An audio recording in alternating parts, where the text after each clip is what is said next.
Hi there. Tonight we dive into the bone-chilling, gut-grumbling life of a Paleolithic caveman, where every dawn feels like a personal insult from the universe. Picture yourself buried under a scratchy pile of hides, the air so cold your breath fogs, and a distant growl reminding you the wild is never far. Honestly, you probably would not last a single frostbitten morning in this Stone Age grind, but let us try anyway. So, before you get comfortable, take a moment to like the video and subscribe, but only if you genuinely enjoy what I do here. Drop a comment with your city and local time. I love knowing where you are all shivering along from. Now, dim the lights. Maybe turn on a fan for that soft background hum, and let us ease into tonight's journey together. You wake up, your body stiff from a bed of damp ferns and lumpy hides that smell like the deer they once were. The cave is a gloomy nook, its walls slick with moisture, the air heavy with smoke from last night's fire. Your toes are numb, and you swear the cold has crawled into your bones, making every move a creak of protest. Outside, the valley is a misty blur, dawn barely cracking the horizon, and you hear a faint rustle, maybe a fox, maybe something hungrier. You pull your hide wrap tighter, its edges frayed, and stumble toward the cave's mouth, wincing as gravel bites your bare feet. This is home, a cramped limestone shelter you share with a dozen others, all coughing and shifting in the half-light. The kid nearby, always clutching a grubby stick, kicks you in his sleep, and you mutter a silent curse. The elder snores like a collapsing boulder, his furs hogging the warmest spot. You envy your modern listeners, tucked in cozy beds with central heating, because here, warmth is a dream you chase daily. Historians still argue whether caves were permanent homes or just winter refuges. But right now, this icy hole feels like a life sentence. The mainstream fact: caves were often chosen for their south-facing entrances, catching sunlight to thaw.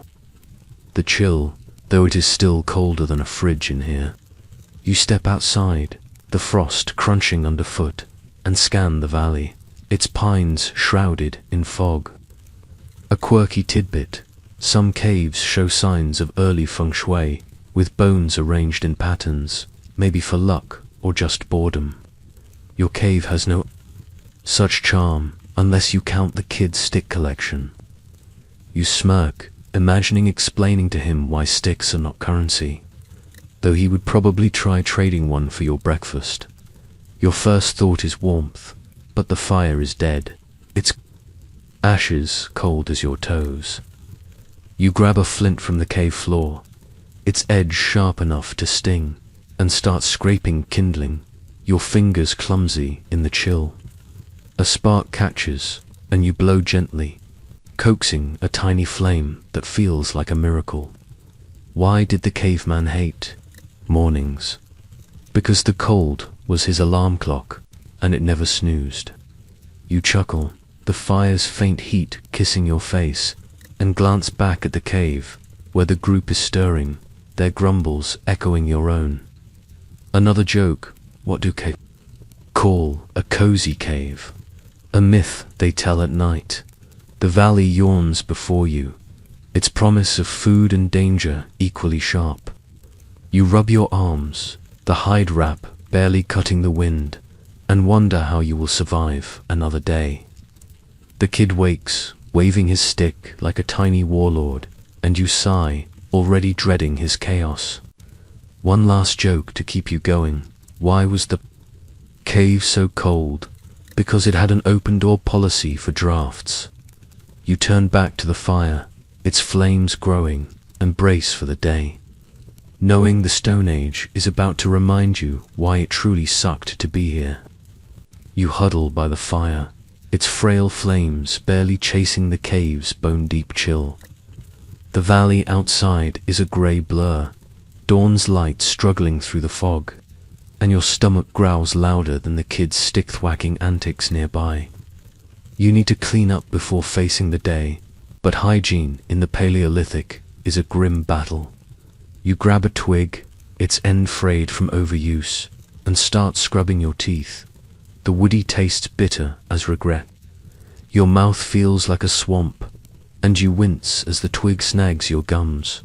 A reminder that dental care is a distant dream.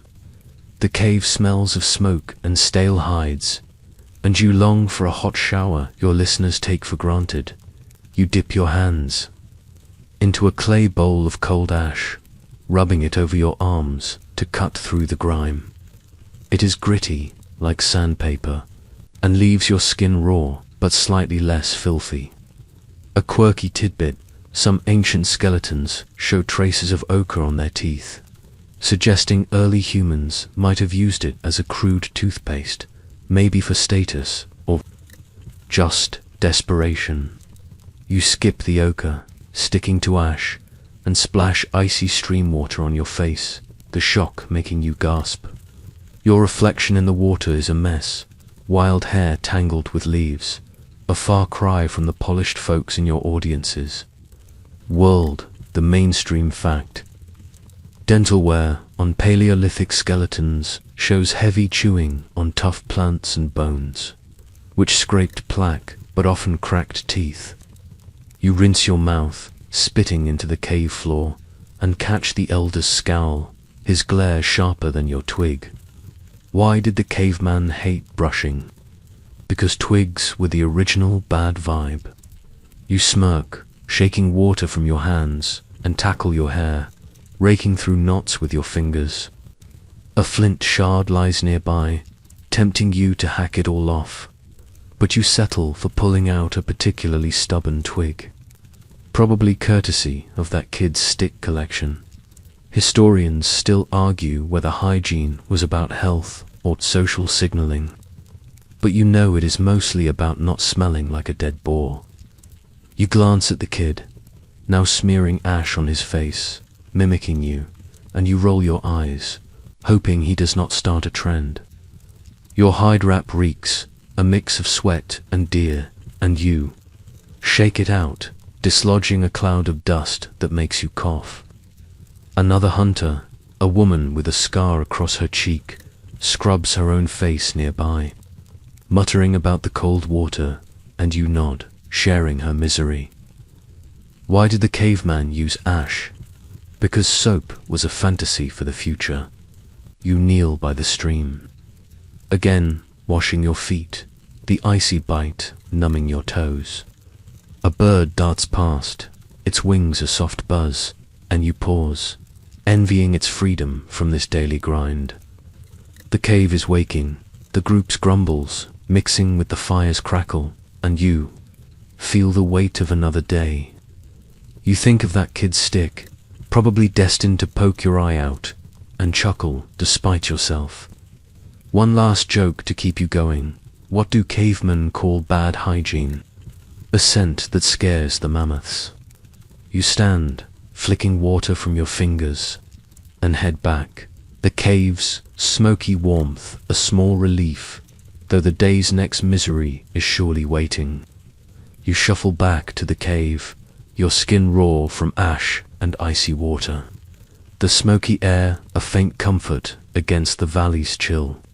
Your teeth feel marginally cleaner, but your stomach is a roaring beast, demanding food that is nowhere in sight. The fire flickers weakly, and the group is stirring, their grumbles mirroring your hunger. Scrounging for breakfast is next, a desperate hunt for scraps that barely qualify as food. You crouch by a pile of leftovers near the cave's wall, a mess of bones and wilted leaves from yesterday's meager haul. The smell is sour, like something left too long in the sun, and you grimace, knowing this is your only shot at eating Dot. You pick through the pile, your fingers brushing slimy marrow and a few berries gone soft. A bone cracks under your rock, revealing a smear of rancid fat, and you scoop it up, the taste greasy and faintly rank. The berries are worse, half rotten, their juice bitter as they burst in your mouth. A quirky tidbit: archaeologists found fruit pits in ancient teeth, suggesting cavemen ate spoiled food out of necessity, their guts tougher than yours. You choke down a berry, wincing, and glance at the kid nearby, clutching his stick, eyeing your scraps like a tiny vulture. You toss him a bone, and he pounces, gnawing it with alarming zeal.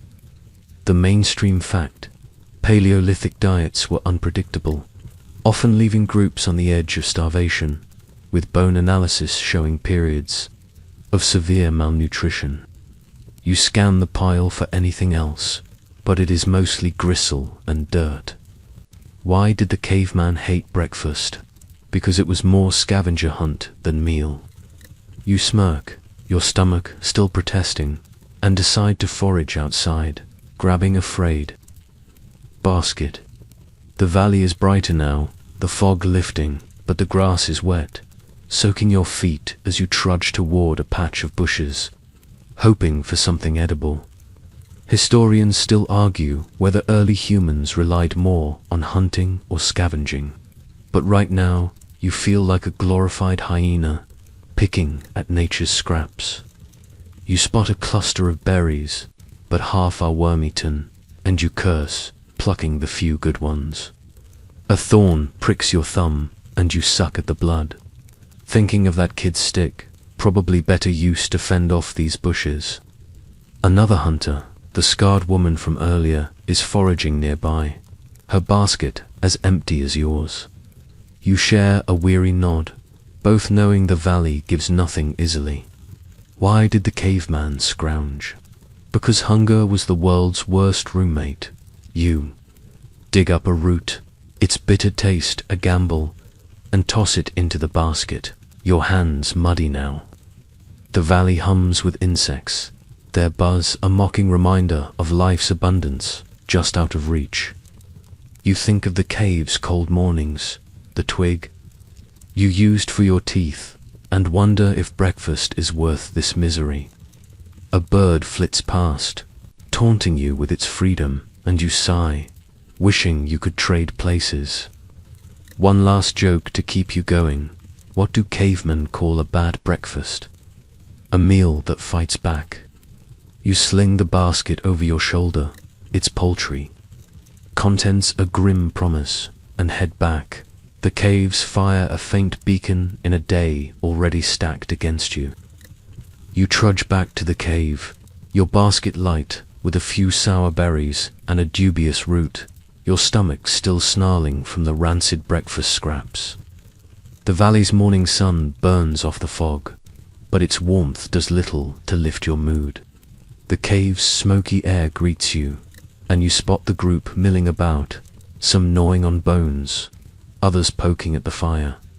Your hands itch for something useful, so you settle by a flat rock, grabbing a pile of flint chunks to chip into tools. Making blades sounds simple, but it is a bloody ordeal, and your fingers are about to pay the price. You pick up a river stone, hammer its weight awkward, and start striking. The clink of stone on stone sharpen the cave. Each hit sends a jolt through your wrist, and the flint's glassy edge splinters, slicing your thumb before you even get a decent flake. You hiss, blood welling, and suck at the cut, tasting iron. A quirky tidbit: archaeologists have found flint tools with blood residue, hinting that cuts were so common they were practically a caveman's badge of honor. You wrap your thumb in a scrap of hide, cursing, and try again, aiming for a knife edge, but another flake flies off, nicking your knuckle. The kid with the stick watches, swinging his twig like he is mocking your struggle, and you glare, tempted to toss a flint at him. The mainstream fact: flint knapping was a core Paleolithic skill, with sites showing millions of discarded flakes from endless tool-making attempts. You manage a small blade, its edge jagged but usable, and set it aside, your hands now a map of tiny cuts. Why did the caveman hate flint? Because it loved to bite back. You smirk, wiping blood on your wrap, and notice the elder squinting at your work, his frown deeper than usual. Historians still argue whether tool-making was taught through grunts or gestures, but you learned by copying your uncle, whose scars rivaled yours. A grim lesson in patience. You grab another flint, determined to get one good blade before giving up. The rock cracks wrong, splitting into useless shards, and you groan, your fingers throbbing. Another hunter, the one from foraging, sits nearby. Her own flint works smoother, and you envy her steady hands. She tosses you a smirk, and you mutter about beginner's luck, though you know it is skill. Why did the caveman keep cutting himself? Because flint was the original bad therapist. You chuckle, the caves bustle a faint distraction, and finally chip a decent scraper. Its edge sharp enough to sting your finger. Again, you sigh, adding it to the pile, your pride as bruised as your hands. The kid swings his stick closer, nearly knocking over your flakes, and you snap, shooing him off. He scampers away, giggling, and you think of those rancid berries, wishing you could trade this task for another meal, even a bad one.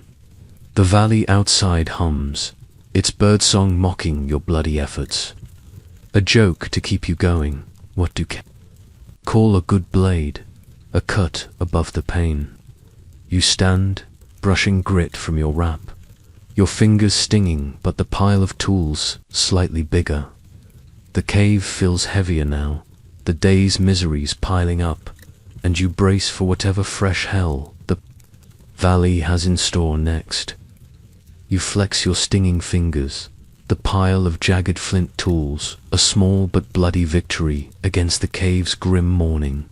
The fire sputters, its smoke stinging your eyes, and the kid with the stick is mercifully out of sight, probably terrorizing someone else. Your stomach grumbles, those rancid berries long gone, and the group's murmurs turn urgent. A mammoth was spotted, and now you were roped into a hunt. A terrifying gamble where your flimsy spear faces a beast the size of a boulder. You grab your weapon, its flint tip barely reassuring, and join the hunters at the cave's mouth. There, faces grim under the valley's harsh sunlight. The leader, a wiry woman with a scarred jaw, points toward the ravine where the mammoth roams. Her plan to corner it sounding more like a death wish. You trudge downhill, the grass sharp against your legs, your heart pounding like a trapped bird. The mammoth looms in the distance, its tusks glinting, each step shaking the earth. A quirky tidbit, some mammoth bones show spear marks so deep. They suggest hunters got dangerously close, maybe too close, to land a hit. You grip your spear, its shaft wobbling in your sweaty palm, and pray you stay far enough to survive. The mainstream fact. Mammoth hunts were high stakes, with evidence of broken human bones at kill sites, showing how often they went wrong. You crouch behind a boulder, the beast's snorts loud as thunder, and feel your knees shake. Why did the cavemen fear the mammoth? Because it was a walking earthquake with bad manners. You smirk, the joke, a thin shield against panic, and glance at another hunter, his eyes wide, clutching a spear as shaky as yours. Historians still argue whether hunts were desperate or strategic, but right now, it feels like a roll of the dice with your life as the bet. The leader signals to advance, and you creep closer, the ravine's walls looming like a trap. For you or the mammoth, you are not sure. The beast swings its trunk, uprooting a bush, and you freeze, imagining it tossing you like a twig, maybe that kid's stick.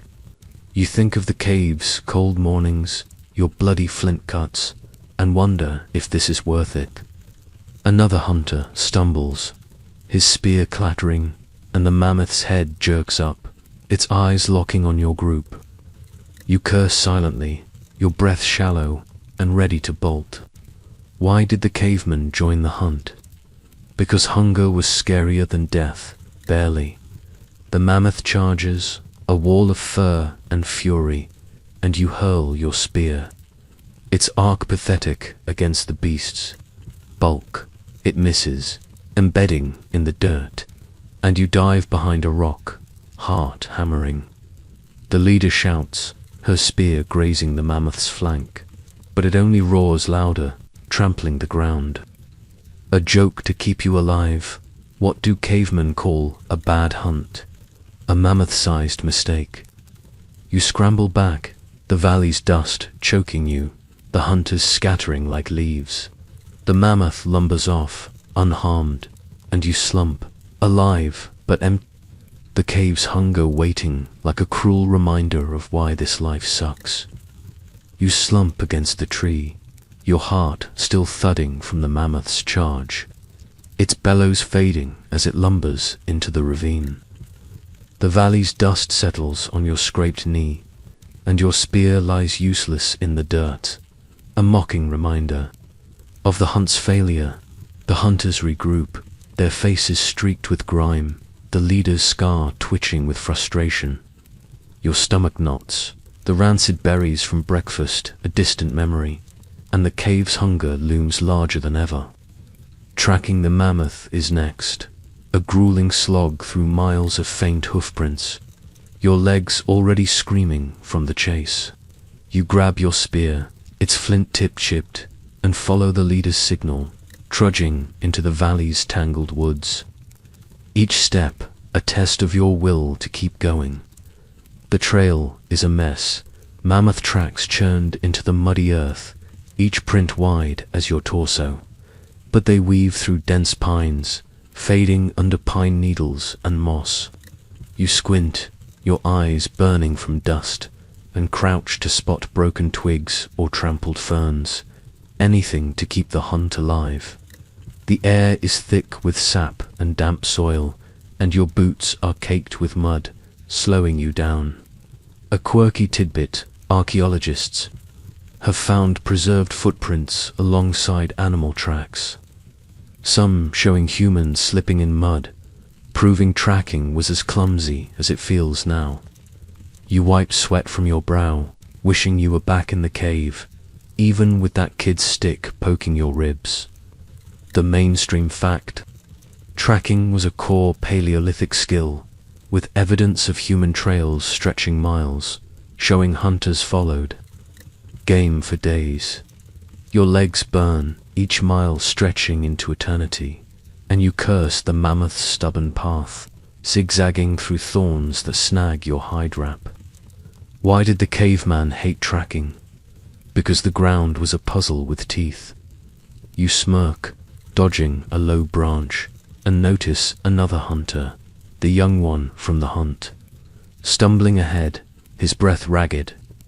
Historians still argue whether tracking relied on teamwork or lone scouts, but your group moves as one, though every glance screams exhaustion.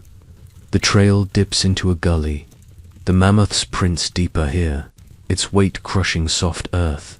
You spot a tuft of woolly fur caught on a thorn, proof you are close, but the thought of facing that beast again twists your gut.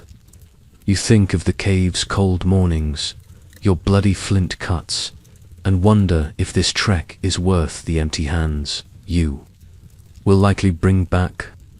The kid with the stick would probably trip over these roots.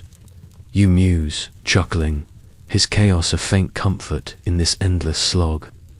Another hunter signals a fresh track, and you push on, your feet sinking into mud. The valley's heat now a sticky weight on your shoulders. A thorn rips your wrap, and you curse, your patience fraying like the hide. The leader pauses, sniffing the air, and you mimic her, catching a faint, musky whiff, the mammoth scent. Your heart sinks, knowing you are not done running. Why did the caveman keep tracking? Because hunger was a worse tracker than he was. You grip your spear tighter, its chipped tip a grim reminder of your last throw, and trudge forward, the trail curving into thicker woods. A bird screeches above, startling you, and you stumble, nearly losing the track. A joke to keep you moving. What do cavemen call a bad trail? A path to nowhere with extra mud. The valley closes in, its trees blotting out the sun, and you feel the weight of every mile. Your legs trembling, your eyes blurring. The hunters spread out, their signals faint, and you focus on the tracks. Each print a taunt from a beast you may never catch. You think of those rancid berries, the cave's fire, and push through, the trail your only hope. Though it feels like a punishment for daring to survive another day in this brutal world. You trudge through the valley's dense woods, your legs aching from tracking the mammoth's elusive trail, its hoofprints fading into a muddy mess. The air is heavy with pine and damp earth, and your hide wrap is torn, snagged by thorns that seem to mock your every step. The hunters are spread thin, their signals faint, and your chipped spear feels like a cruel joke against the beast you chase. The failed hunt lingers, your stomach twisting with hunger, but now you must set traps, hoping to slow the mammoth if it circles back.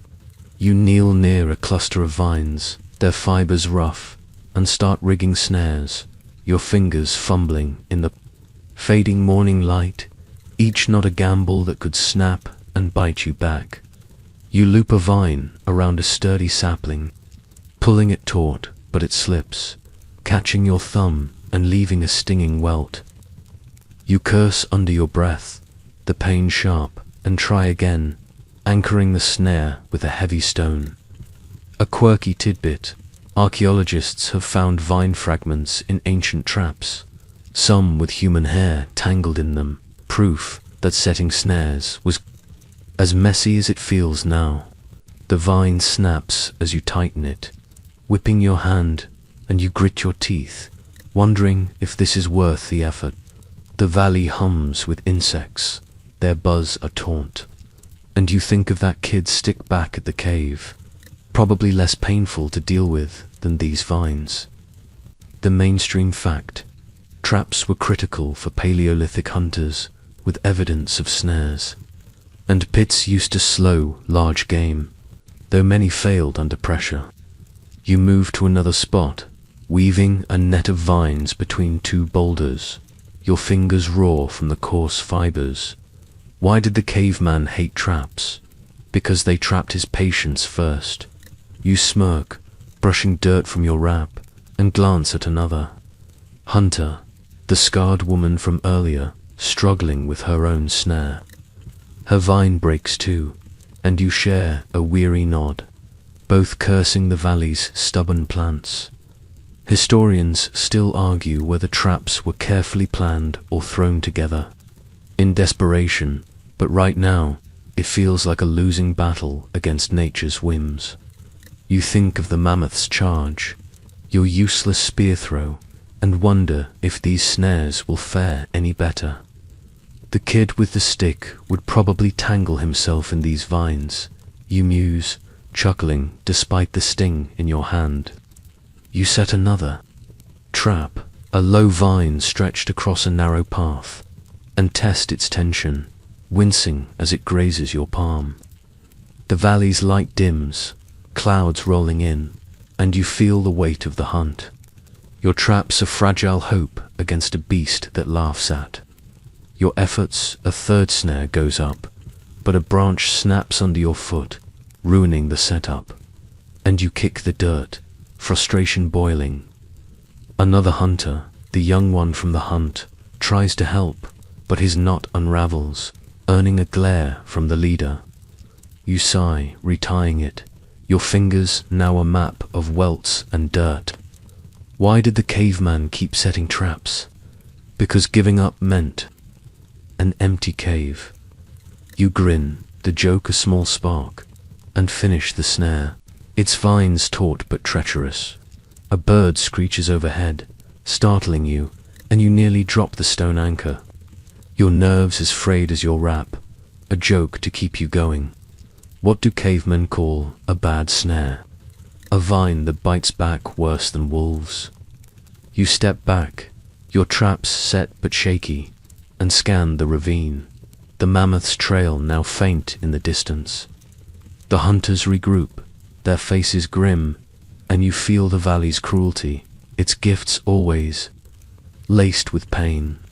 You think of the cave's cold mornings, your bloody flint cuts, and brace for the next failure, knowing this life is a relentless grind where even hope comes with a sting. You step back from the last vine snare, your fingers raw and stinging from the valley's cruel vines. The trap's now a flimsy web against the mammoth's might. The ravine looms, its shadows swallowing the faint trail you tracked, and the hunters' grim faces mirror your own dread. Your hide wrap is torn, your stomach empty save for those rancid berries, and the failed hunt's dust still clogs your throat. The leader calls a halt, the mammoth gone for now, and you stumble to a clearing to practice spear throwing, a desperate bid to sharpen your aim before hunger drives you back to the beast.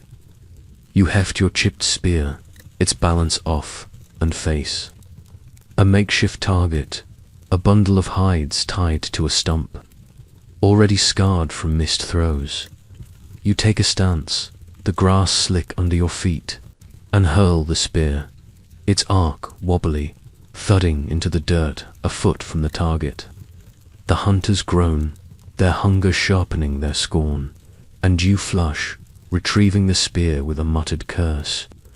A quirky tidbit, archaeologists found spear shafts with wear marks suggesting endless practice.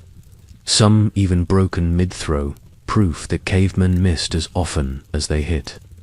You try again, your arm aching from tracking, and the spear grazes the hide, earning a half-hearted grunt from the scarred woman nearby. Why did the caveman hate spear practice?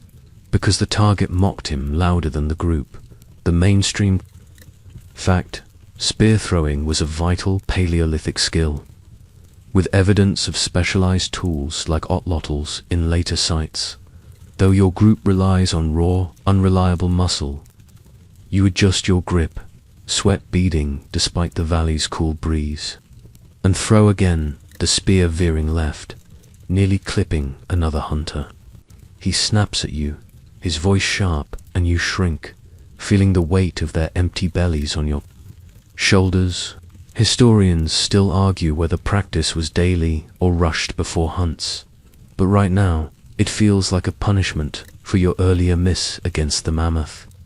You think of the kids stick back at the cave, probably better aimed than your spear, and chuckle bitterly, wiping dirt from your hands. You try once more, focusing on the hide's center, imagining the mammoth's flank, but your arm shakes, and the spear buries itself in the ground, useless. The leader glares, her scar twitching, and you retrieve it, your face burning under her stare. Another hunter, the young one from the hunt, fares worse, his spear flipping end over end, and you offer a sympathetic nod, though it does little to ease the group's tension. Why did the caveman keep throwing? Because hunger threw harder punches. You smirk, the valley's birdsong a cruel contrast to your failure, and line up again, determined to land one decent shot before the day's misery piles higher. The target sways in the breeze, taunting you, and you throw with all your strength. The spear thudding into the hide's edge, a glancing hit. The hunters mutter, unimpressed, and you sigh, your arm throbbing, your pride as chipped as your flint. You think of the bloody cuts from tool-making, the mammoth's charge, and wonder if anything in this life comes without pain. A joke to keep you standing, what do cavemen call a bad throw? A spear that dreams of flying free. You grab the spear, the clearing now shadowed as clouds roll in, and brace for the next task. The valley's relentless grind reminding you why every moment as a caveman feels like a fight you are losing. You trudge away from the clearing, your arm throbbing from spear-throwing flops. The hunter's grumbles echoing in your ears as the makeshift target mocks your aim. The valley's midday sun beats down, sweat mingling with the dust from the failed mammoth hunt, and your stomach claws at itself, those rancid berries a bitter memory. The cave's hunger looms, and you grab a tattered basket, heading to a meadow to forage greens, hoping for something edible to dull the group's misery. The grass is sharp, slicing your shins, and you scan the ground, knowing one wrong plant could turn your gut inside out. You kneel, the earth warm, and pluck at a leafy patch, praying it is not poison. The leaves look like lamb's quarters, but you hesitate, sniffing them, their earthy temps unfamiliar. You nibble a corner, wincing as it burns your tongue and spit. It outs your stomach lurching. A quirky tidbit: archaeologists found toxic plant residues in ancient teeth, suggesting cavemen often learned the hard way which greens were safe. You toss the leaves aside, cursing, and try another plant, purslane, its juicy stems safer but sparse. The meadow hums with bees, their buzz a taunt, and you think of the kids stick back at the cave, probably less dangerous than this foraging. Gamble, the mainstream fact: plant gathering was a Paleolithic staple, but malnutrition was common, with bone studies showing diets often lacked key nutrients. You rip up a handful of purslane, its stems snapping, and toss them into the basket, your hands sticky with sap. Why did the caveman hate foraging? Because the valley played favorites with its poison. You smirk, wiping sweat from your brow, and spot another hunter, the young one from the hunt, foraging nearby, his basket as empty as yours. He pulls up a root, tastes it, and gags, and you share a grim laugh, both knowing the valley gives nothing freely. Historians still argue whether foraging was women's work or shared by all. But right now, it is just you battling the meadows. Tricks: you think of the mammoth's charge, your bloody flint cuts, and wonder if hunger is worth this risk. The kid with the stick would probably eat a thorn and call it lunch, you muse, chuckling, his chaos a faint comfort. You spot a patch of clover, its leaves tender, and add them to the basket, but a hidden nettle stings your hand, and you curse, shaking off the burn. The valley's breeze carries a whiff of pine, but it does little to cool your frustration. You dig for a bulb, hoping for wild garlic, but unearth a bitter root instead. It tastes like regret. You toss it away, your basket still half empty, and feel the day's weight. Each plant a test, you are failing. Another bee buzzes past, nearly hitting your face, and you swat at it, nearly tipping your basket. Why did the caveman fear plants? Because they fought dirtier than mammoths. You grin, the joke a small spark, and keep foraging, your knees aching from crouching. A joke to keep you going. What do cavemen call a bad hole? A salad of sorrow. You stand, the basket light, but better than nothing, and head back to the cave. The valley's sting lingering, another reminder why this life is a relentless slog. You stagger back to the cave, your basket light with purslane and clover. The meadow's nettles still stinging your hand, and the bitter roots taste lingering like a bad decision. The valley's sun climbs higher, its heat a sticky weight, and your stomach growls, unimpressed by the morning's meager haul.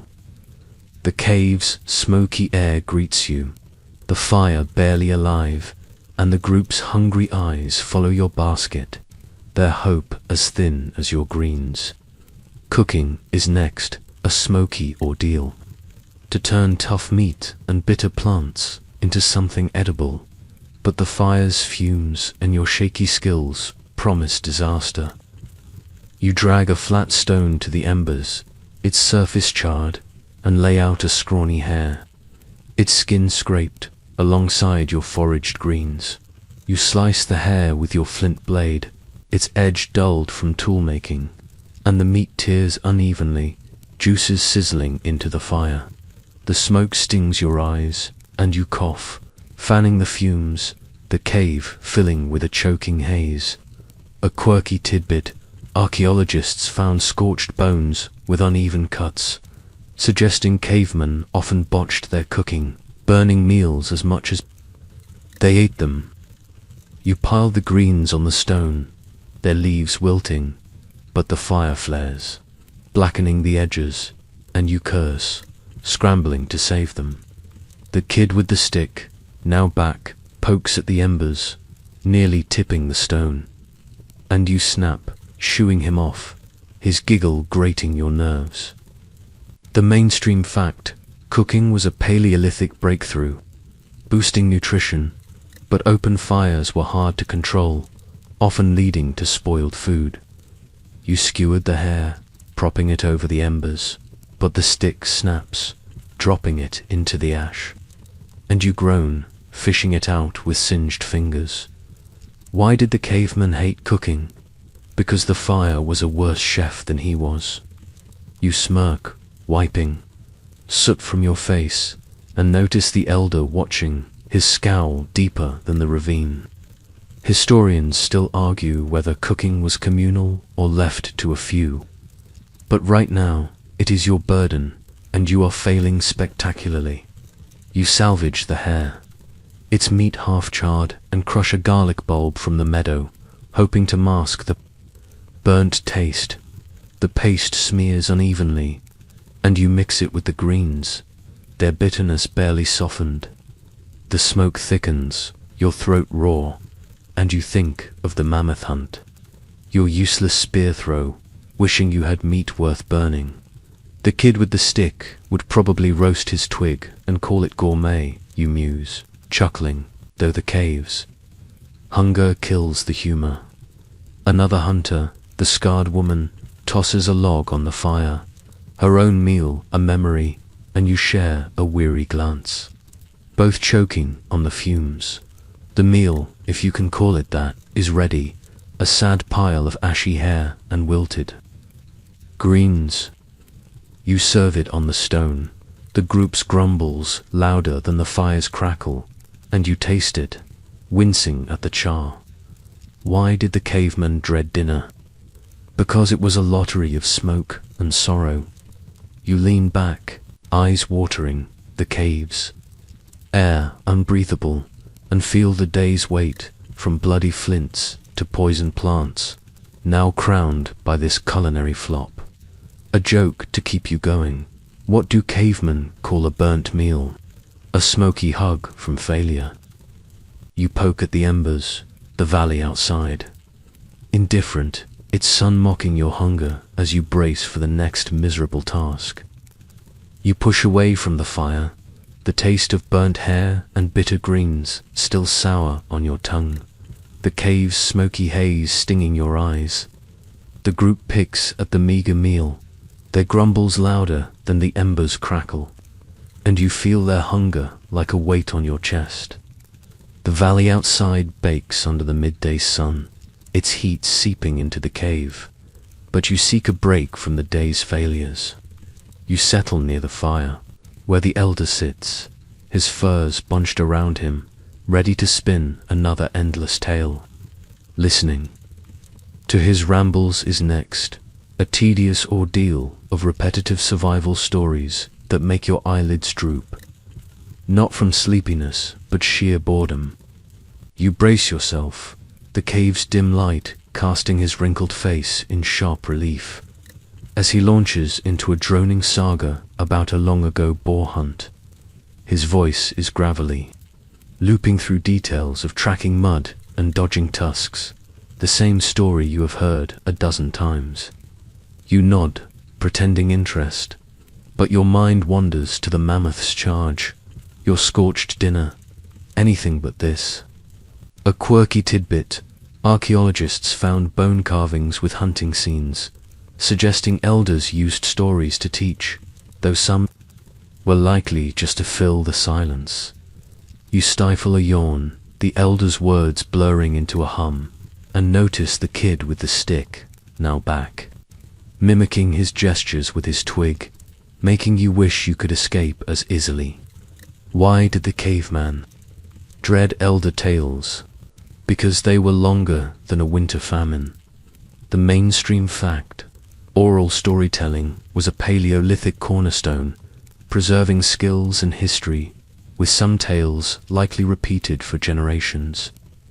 You shift on your hide, the cave's stone floor, digging into your hips, and try to focus, but the elder's story loops back to the boar's escape again. Historians still argue whether these tales were practical lessons or morale boosters.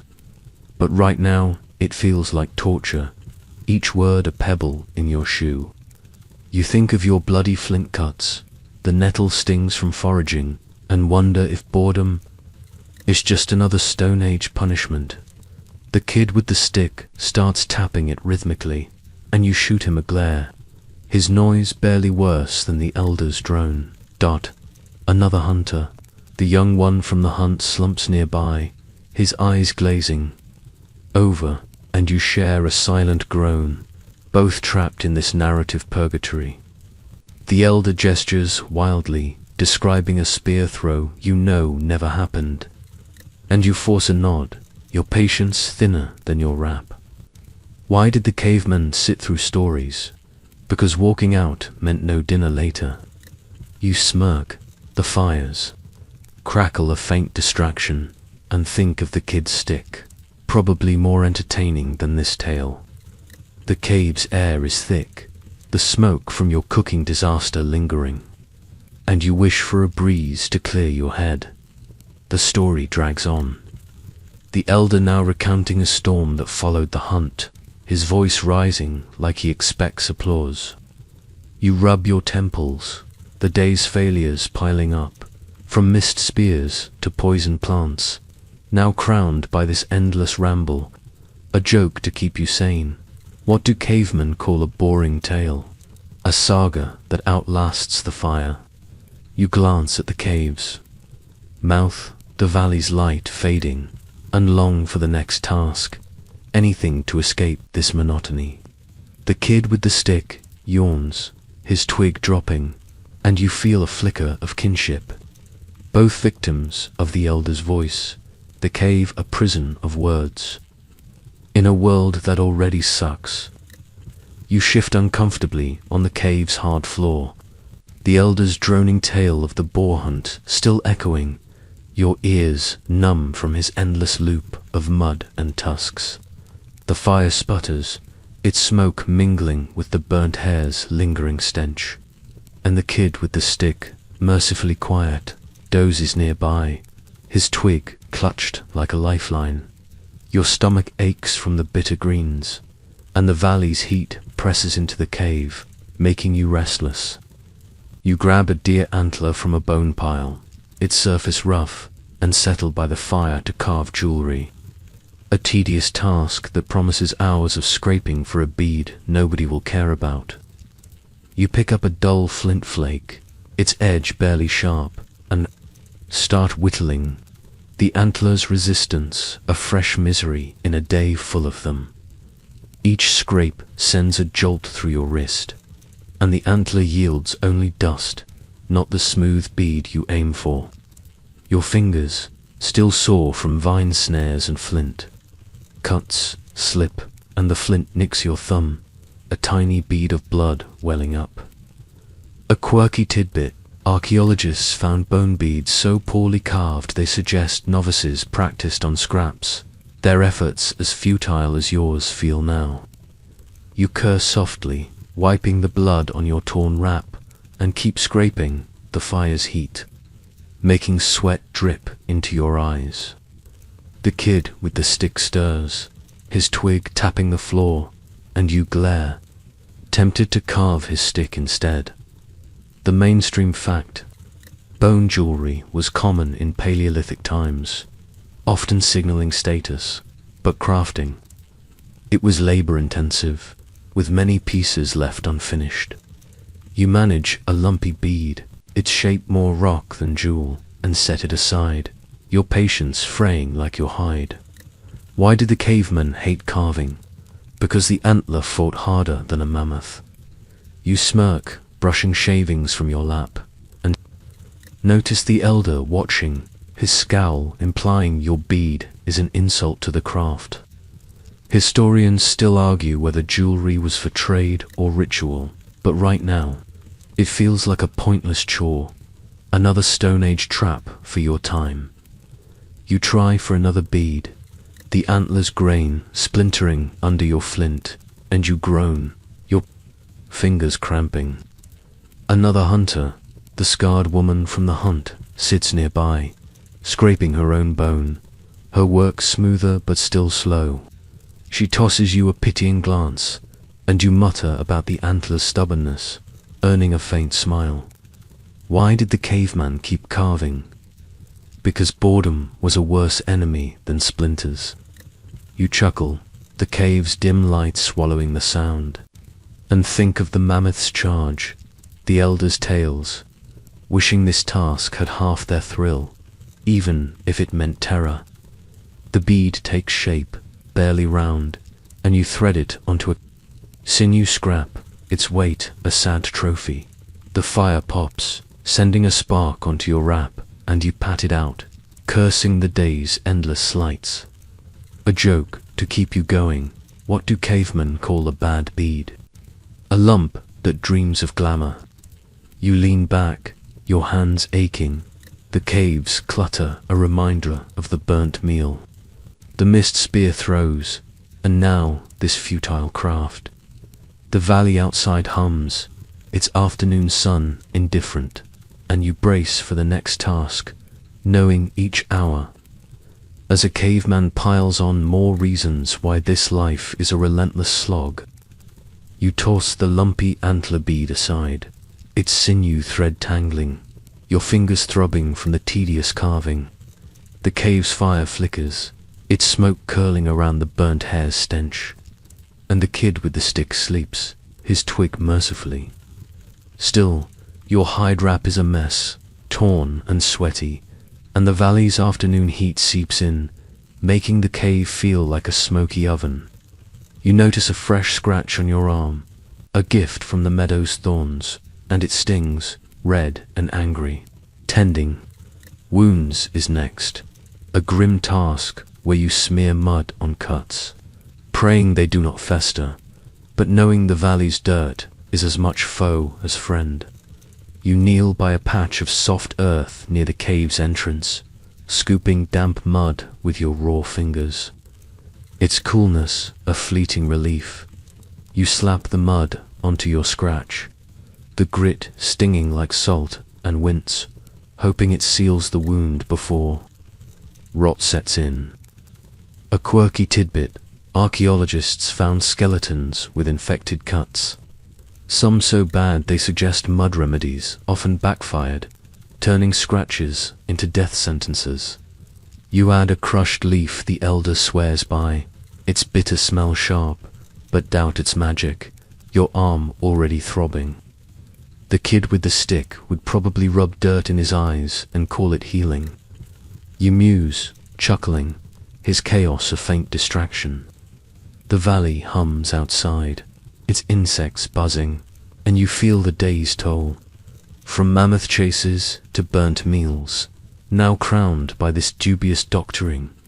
The mainstream fact, basic wound care was a Paleolithic necessity, with evidence of herbal traces and burials hinting at early medicinal knowledge, though it was hit or miss. You pat the mud smooth, its crust forming, but it cracks, letting dirt seep into the cut, and you curse, your patience thinner than your wrap. Why did the cavemen fear wounds? Because mud was a lousy nurse. You smirk, glancing at another hunter, the young one from spear practice, limping with a swollen ankle. He smears mud on it, grimacing, and you offer relief, sharing the misery of this crude cure. Historians still argue whether early humans understood infection or just guessed at remedies. But you know every cut is a roll of the dice, you think. Of your bloody flint nicks, the nettle stings from foraging, and wonder if the valley ever lets you win. The elder shuffles past, muttering about a route that works better, but you ignore him, his tail's still ringing in your ears. You rinse your hands in a trickle of water from a gourd, the cave's dim light hiding the mud's flaws, and check your arm, the wound still angry. Why did the caveman use mud? Because bandages were a fairy tale for the future. A bat flits near. The cave's mouth, its squeak startling you, and you flinch, jostling your arm, the mud flaking off. You sigh, reapplying it, the task as futile as your spear throws. A joke to keep you going, what do cavemen call a bad remedy? Dirt with big dreams. You stand, brushing earth from your knees, the cave's clutter a reminder of the day's failures. From poison plants to boring stories, now this infected gamble.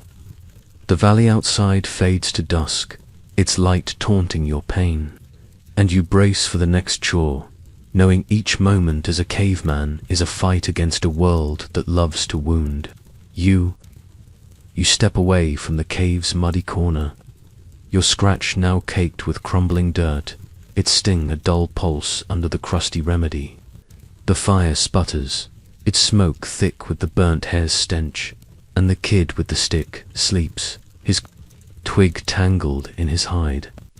The valley outside fades to a dusky orange, the air heavy with pine and dust, and your stomach twists, the bitter greens from lunch no help. A stranger approaches, a scout from a neighboring group, his furs slunk over. A shoulder and bartering is next, a tense haggle where you trade your hard-won hides for tools you hope are not junk. You grab a stack of scraped pelts, their edges fraying, and meet him by the fire pit, the cave's dim light casting his face in sharp shadows. You spread your hides, their deer scent strong, and gesture to their thickness, but the scout's eyes, narrow, offering a flint knife so dull it could barely cut air. You scoff, pushing a better hide forward, but he counters with a chipped bone needle, its point bent. A quirky tidbit, archaeologists found traded tools with flaws, suggesting barters often left one side cheated, their trust as brittle as the goods.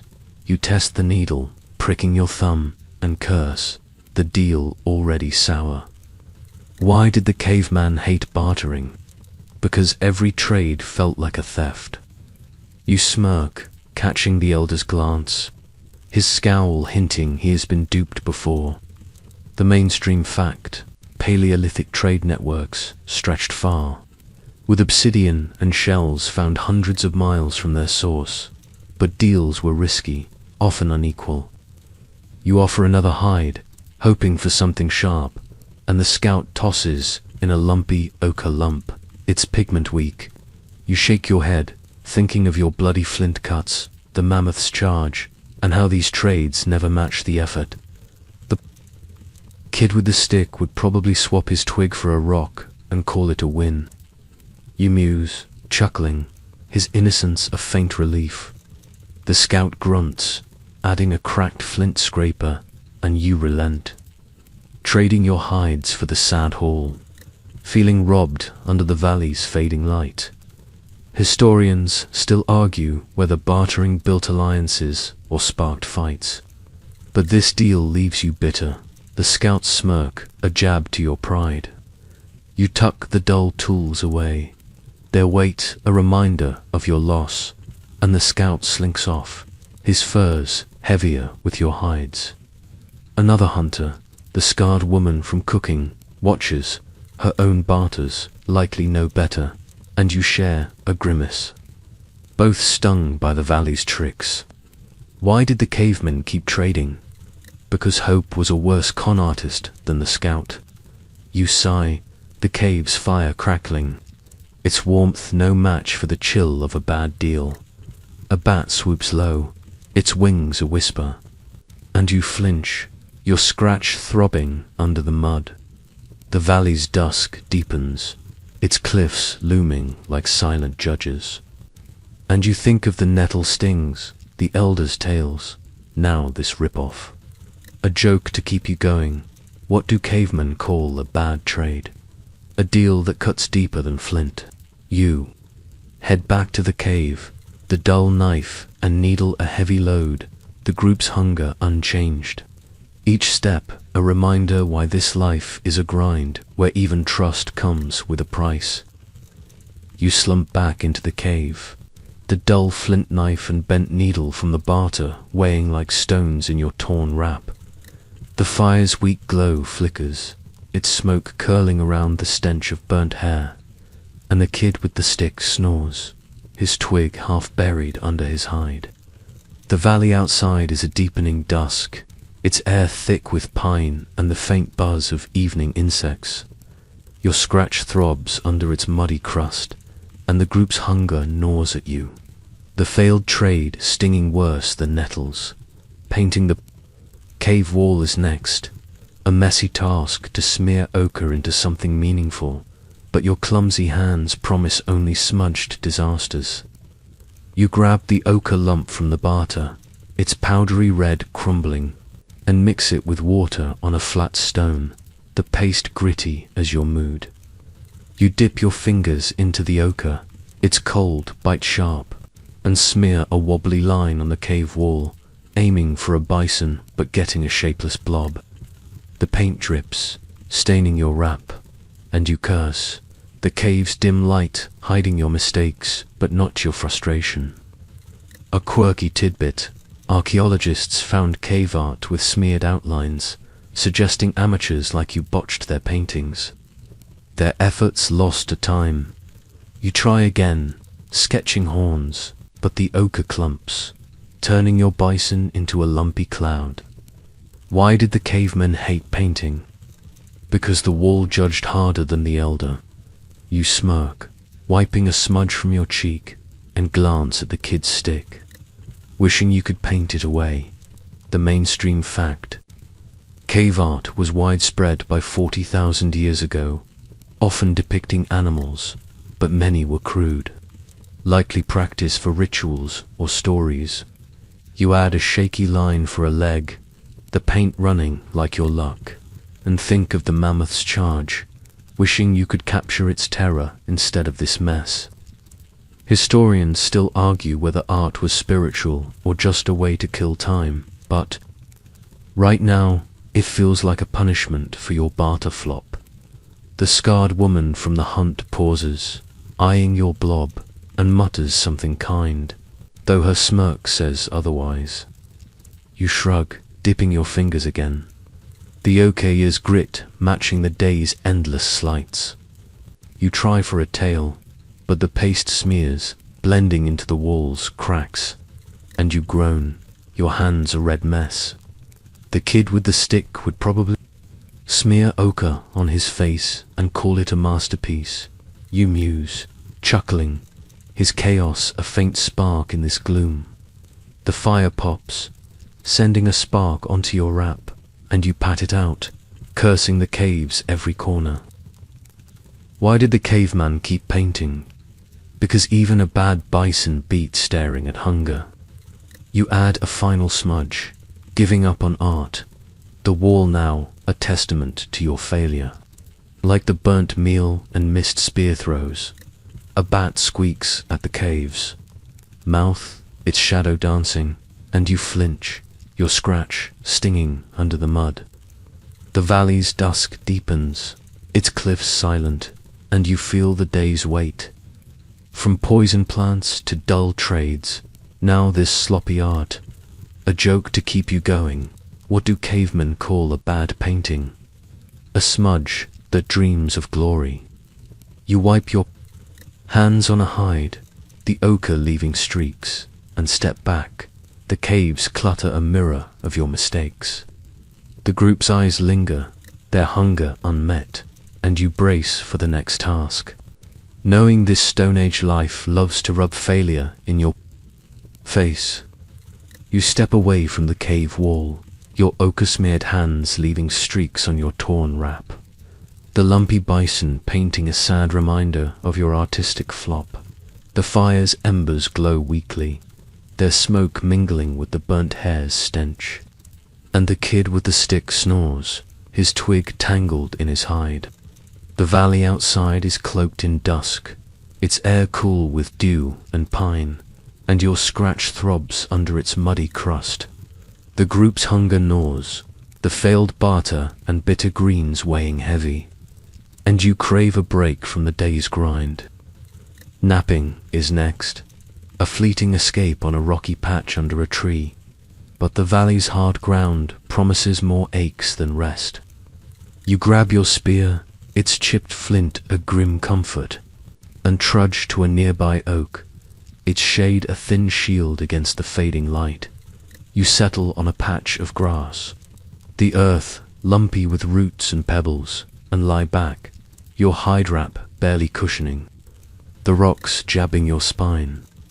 The leaves above rustle, their whisper drowned by a distant owl's hoot, and you close your eyes, but sleep feels like a taunt, your body too tense to drift. A quirky tidbit, archaeologists found worn cave floors, with depressions suggesting early humans napped in the same spots, their bones aching as much as yours do now. You shift, a root digging into your hip, and curse, the valley's calm mocking your discomfort. Why did the caveman hate napping? Because rocks were worse pillows than hunger. The mainstream fact, rest was crucial for Paleolithic survival, with studies showing early humans conserved energy through short naps, though discomfort was constant. You clutch your spear, its shaft warm, and try to relax, but a twig snaps nearby, jolting you upright, heart racing. It is just a squirrel, but you glare, thinking of the kid's stick, probably softer than this ground. Historians still argue whether naps were planned or stolen moments. But right now, it feels like a fight against the valley's every bump. You think of the mammoth's charge, your smudged painting, and wonder if rest is just another Stone Age. You lie back, the grass damp against your neck, and try again, your back screaming with each shift. The oak's shade cools your face, but a mosquito buzzes, landing on your arm, and you swat it, the sting sharp. Another hunter, the young one from spear practice, slumps under a nearby tree, his own nap failing, and you share a weary nod, both battling the same hard earth. Why did the caveman keep trying to nap? Because exhaustion was a louder nag than pain. You smirk, the valley's evening hum a faint lullaby, and think of the elders' tales, their boredom more restful than this. Rocky torture, a breeze stirs, carrying the stream's faint gurgle, but it does little to ease the ache in your bones. You adjust your wrap, a pebble rolling under your shoulder, and sigh the day's failures, from dull trades to missed throws, piling up like the rocks beneath you. A joke to keep you drifting, what do cavemen call a bad nap? A wrestle with the ground that nobody wins. You close your eyes, the valley's dusk wrapping you, but sleep stays out of reach, the cave's hunger calling you back. Another reminder why this life is a relentless, uncomfortable slog. You pry yourself off the lumpy grass, your back aching from the valley's rocky nap, the oak's shade offering no real rest. The dusk deepens, its cool air laced with pine and damp earth, and your hide wrap clings, damp from dew and sweat. The cave's faint firelight beckons, but your stomach twists, those bitter greens a fading memory, and the group's hunger looms like a shadow. Fishing is next, a freezing, fumbling task to catch trout in the icy stream, where slippery rocks, an elusive fish promise more failure than food. You grab a woven net, its fibers frayed, and trudge to the nearby stream. Your chipped spear slung over your shoulder, its weight a grim reminder of the mammoth hunt's flop. You wade into the stream. The water's so cold it bites your shins, and cast the net, its weave sagging under the current's tug. Your feet slip on mossy rocks, and you flail, nearly falling, the icy shock stealing your breath. A quirky tidbit: archaeologists found tiny bone fishhooks in Paleolithic sites, some broken mid-use, suggesting fishing was a frustrating skill, even for seasoned hands. You spot a trout's silver flash, but the net tangles, missing it, and you curse. Your hands numb as you untangle the fibers. The kid with the stick would probably dunk his twig in here and call it bait, you muse, chuckling, his chaos a faint spark in this wet misery. The mainstream fact: fishing was a key food source for some Paleolithic groups, with net and hook fragments, showing reliance on rivers, though catches were often small. You cast again, your arms shaking, and snag a small trout. Its thrashing weak, but enough to slip from your grip, splashing back into the stream. Why did the caveman hate fishing? Because the fish were better at escaping than he was. You smirk. The valley's evening hum mocking your empty net, and try again, your feet slipping, the water soaking your wrap. Historians still argue whether fishing was a daily chore or a last resort, but right now it feels like a cruel test of your dwindling patience. Another hunter, the scarred woman from cooking, wades nearby, her own net empty, and you share a grimace, both battling the stream's tricks. You think of the smudged bison painting, your bloody flint cuts, and wonder if this icy plunge is just another Stone Age punishment. A second cast catches nothing but a rock, tearing the net, and you groan, your fingers too cold to mend it. Why did the cavemen keep fishing? Because hunger was a worse chill than the water. You spot another trout, smaller, and lunge, the net finally holding, but it is barely a meal. Its tiny size a taunt from the valley. A bat swoops low, its squeak, startling you, and you slip again, soaking your wrap to the thighs. You curse, hauling the lone trout to the bank, its scales glinting in the dusk. A joke to keep you going. What do cavemen call a bad catch? A fish that laughs last. You sling the net over your shoulder, the single trout a sad prize, and trudge back to the cave, the valley's cold biting deeper than your hunger. Another reminder why this life is a relentless, shivering slog. You stumble back to the cave, your wrap dripping from the stream's icy grip, the lone trout in your torn net a pathetic prize against the group's hunger. The valley's dusk is now a deep indigo, the air sharp with frost and pine, and your teeth chatter, the cold sinking into your bones. The cave's faint firelight flickers, its smoky warmth a distant promise, and you spot the kid with the stick, still asleep, his twig clutched like a trophy. Your scratch stings under its muddy crust, and the day's failures from smudged paintings. 2 failed fishing, weigh heavy. Repairing hides is next, a frustrating task to stitch brittle pelts with a bent needle, your frozen fingers sure to fumble. You grab a stack of worn hides, their edges cracked, and settle by the fire. The bent needle from that lousy barter glinting in the dim light. You thread the needle with sinew, its fibers stiff and slippery, and pierce a deer hide, the needle bending under the tough leather. Your fingers, numb from the stream, slip, pricking your thumb, and you hiss, blood beading. A quirky tidbit: archaeologists found bone needles with snapped tips, suggesting sewing was so tedious it broke tools as often as it mended hides.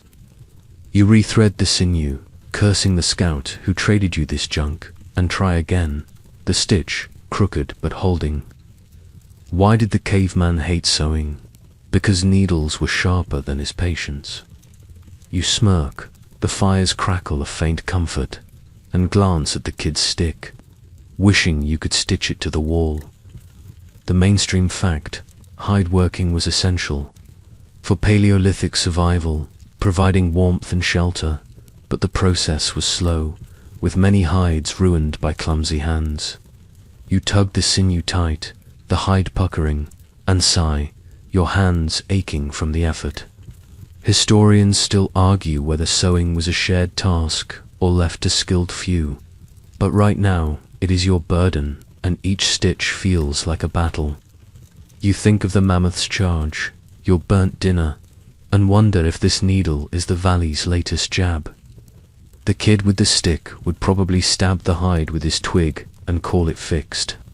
You muse, chuckling, his chaos a faint spark in this grim work. Another hunter, the young one from fishing, sits nearby, patching his own hide, his stitches worse than yours, and you share a weary nod, both struggling with the brittle pelts. You try a new hide, its cracks wider, and the needle snaps through a weak spot, leaving a hole. You've grown, your fingers cramping, the fire's heat barely thawing your hands. Why did the caveman keep stitching? Because a torn wrap meant freezing by dawn. You start over, the sinew tangling, and think of the smudged bison painting, another flop in a day of them. The elder shuffles past, muttering about better needles, and you ignore him. His tale's still dull in your ears. A bat's squeak echoes outside, and you flinch, jostling the hide, the needle pricking you again. You curse, tying off the stitch, the hide barely mended but usable. A joke to keep you going. What do cavemen call a bad stitch? A seam that screams defeat. You stack the hides, their patches ugly but functional, and lean back, the cave's clutter. A mirror of your day's miseries, from dull trades to icy streams, now this prickly chore. The valley's night deepens, its cold taunting your shivering frame, and you brace for the next task, knowing this Stone Age life loves to needle you. At every turn, you stack the patched hides, your fingers stinging from needle pricks, the cave's fire casting weak shadows on the smudged bison painting. The air is thick with smoke and the burnt hair's stench, and your wrap, still damp from the stream, clings coldly to your skin. The kid with the stick sleeps nearby, his twig a tangled mess in his hide, but you know he will soon wake to wreak havoc. The valley outside is a dark void, its night air sharp with frost, and your scratch throbs under its muddy crust. Teaching kids is next, a maddening task to show them not tying, but their antics, especially that stick-waving brat, promise chaos over learning. You grab a coil of vine rope, its fibers rough, and call over a few kids, their eyes bleary but curious, settling them on a hide near the fire. You demonstrate a loop knot, your hands slow to let them follow, but the stick kid, now awake, swings his twig, nearly hitting a girl. You snatch it, tossing it aside, and he whines, distracting the others. A quirky tidbit: archaeologists found knotted cords in caves, some so sloppy they suggest kids practiced, their mistakes preserved like your patience's grave. You hand out vine scraps, urging them to try, but the stick kid ties his to his foot, tripping himself, and you sigh, untangling him. Why did the cavemen hate teaching? Because kids turned knots into nightmares. You smirk, the fire's crackle drowning their giggles, and think of the mammoth's charge, almost preferring its terror to this. The mainstream fact: teaching skills was vital for Paleolithic survival, with child-sized tools showing they learned. Young, though likely with much frustration, You correct a boy's loose knot, his vine unraveling, and he pouts, while the girl next to him ties a decent loop, earning a nod. Historians still argue whether teaching was formal or just mimicry, but right now it is a wrestling match with tiny hands and shorter tempers. You think of your burnt dinner, the dull barter tools, and wonder if these kids will ever survive. The valley, the stick kid, predictably, ties his vine to another kid's hair, and you snap, separating them. Their squawks louder than the elders' tales.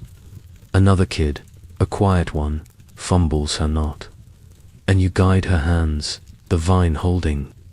This time, but the stick kid interrupts, waving a new twig he found.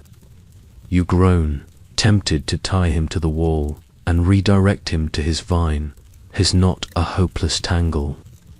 Why did the caveman keep teaching? Because the group's future was worse than his headache. You chuckle, the cave's dim light hiding there. Messy work, and think of the icy stream, your lone trout, wishing this task yielded something as tangible. The scarred woman from stitching watches, her smirk hinting she dodged this chore, and you envy her quiet corner. A bat squeaks outside, and the kids flinch, the stick kid dropping his vine to mimic the sound, scattering their focus.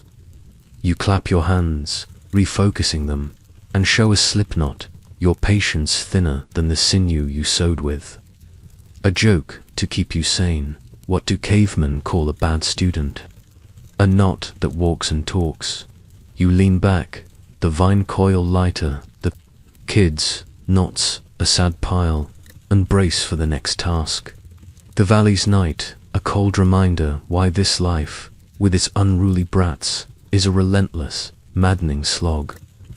You untangle the last vine from the stick kid's hands. His knotted mess, a final jab at your fraying patience. The cave's firelight flickering on the smudged bison painting. The air is heavy with smoke and the faint stink of burnt hair, and your wrap, still damp, clings coldly to your shivering frame. The kids scatter, the stick kid waving his twig like a tiny tyrant, leaving you to slump against the cave wall, your scratch itching under its muddy crust. The valley outside is a star-pricked void, its chill seeping past the fire's weak warmth, and you step out to gaze at the sky, hoping for answers, but finding only confusion. Stargazing is next, a futile squint at constellations that offer no guidance, just a reminder of how lost you feel in this brutal world. You settle on a grassy knoll, the ground cold and lumpy, and tilt your head back, the stars blurring into a meaningless sprawl. Your eyes strain, picking out shapes, a bison, a spear, but they shift, mocking your attempt to make sense of them. A quirky tidbit: archaeologists found notched bones that might be star charts, but some were so vague they suggest early humans were as baffled by the sky as you are now. You rub your neck, stiff from crouching, and sigh, the valley's night sounds. An owl's hoot, a rustling leaf, adding to your disorientation. Why did the caveman hate stargazing? Because the stars kept their secrets better than he did. The mainstream fact: early humans likely used stars for navigation or seasonal timing, but their patterns were hard to read, leaving groups wandering. Blindly, you try to trace a path in the sky, hoping it points to a better valley, but the stars seem to laugh, offering nothing. Historians still argue whether stargazing was practical or spiritual, but right now it feels like a cruel puzzle, as useless as your bent barter needle. You think of the mammoth's charge, the kid's tangled knots, and wonder if the sky cares about your hunger. The stick kid would probably see his twig in the stars, you muse, chuckling. His chaos a faint spark in this cosmic fog. Another hunter, the young one from fishing, joins you, squinting at the same stars. his face as lost as yours. You point at a bright cluster, muttering about a hunt path, but he shrugs. And you both sit in silence, the sky's vastness swallowing your words. Why did the caveman keep staring? Because even a blank sky beat the cave's gloom. You pull your wrap tighter, the night's chill biting your skin. And think of the smudged bison painting, its failure matching this starry dead end. A bat swoops low, its squeak startling you, and you flinch, your scratch throbbing, the valley's darkness pressing in like a weight. The stars shift, or maybe your eyes do, and you give up. The constellations are taunt you cannot crack. A joke to keep you grounded. What do cavemen call a bad star chart? A sky full of lies. You stand, brushing grass from your wrap, the valley's cold sinking deeper, and trudge back to the cave. The fire's faint glow, a weak lure, the days. Miseries from dull trades to icy streams pile up. And now the sky's silence adds another layer. A reminder why this Stone Age life is a relentless, baffling slog with no answers, only questions. You shuffle back to the cave, the stars' mocking sprawl still burned into your eyes. Their silence as useless as the smudged bison painting on the wall. The valley's night air bites your skin, its frost mingling with the faint scent of pine, and your damp wrap clings, offering no warmth. The fire's embers glow faintly, the kid with the stick snoring with his twig in hand, and your scratch itches under its muddy crust. The group's hunger lingers, a shadow heavier than the cave's smoke. And you know the night holds dangers beyond the stars' empty gaze. Building defenses is next, a frantic task to stack rocks against wolves, or worse. But the valley's brittle stones promise a barrier that crumbles by dawn. You grab an armful of loose rocks near the cave's mouth, their edges sharp, and start piling them. The firelight casting jagged shadows as you work. Each rock clatters into place, but the pile wobbles. A small stone tumbling free, and you curse. Your hands already scraped from the rough edges. A quirky tidbit, archaeologists found cave entrances with collapsed stone piles, suggesting early humans built defenses that often failed under a predator's weight. You wedge a larger boulder, its bulk straining your back, and it shifts, pinching your finger, the pain sharp. Why did the caveman hate defenses? Because rocks were as stubborn as mammoths. You smirk, sucking at the bruise, and think of the kid's stick, probably sturdier than this shaky wall.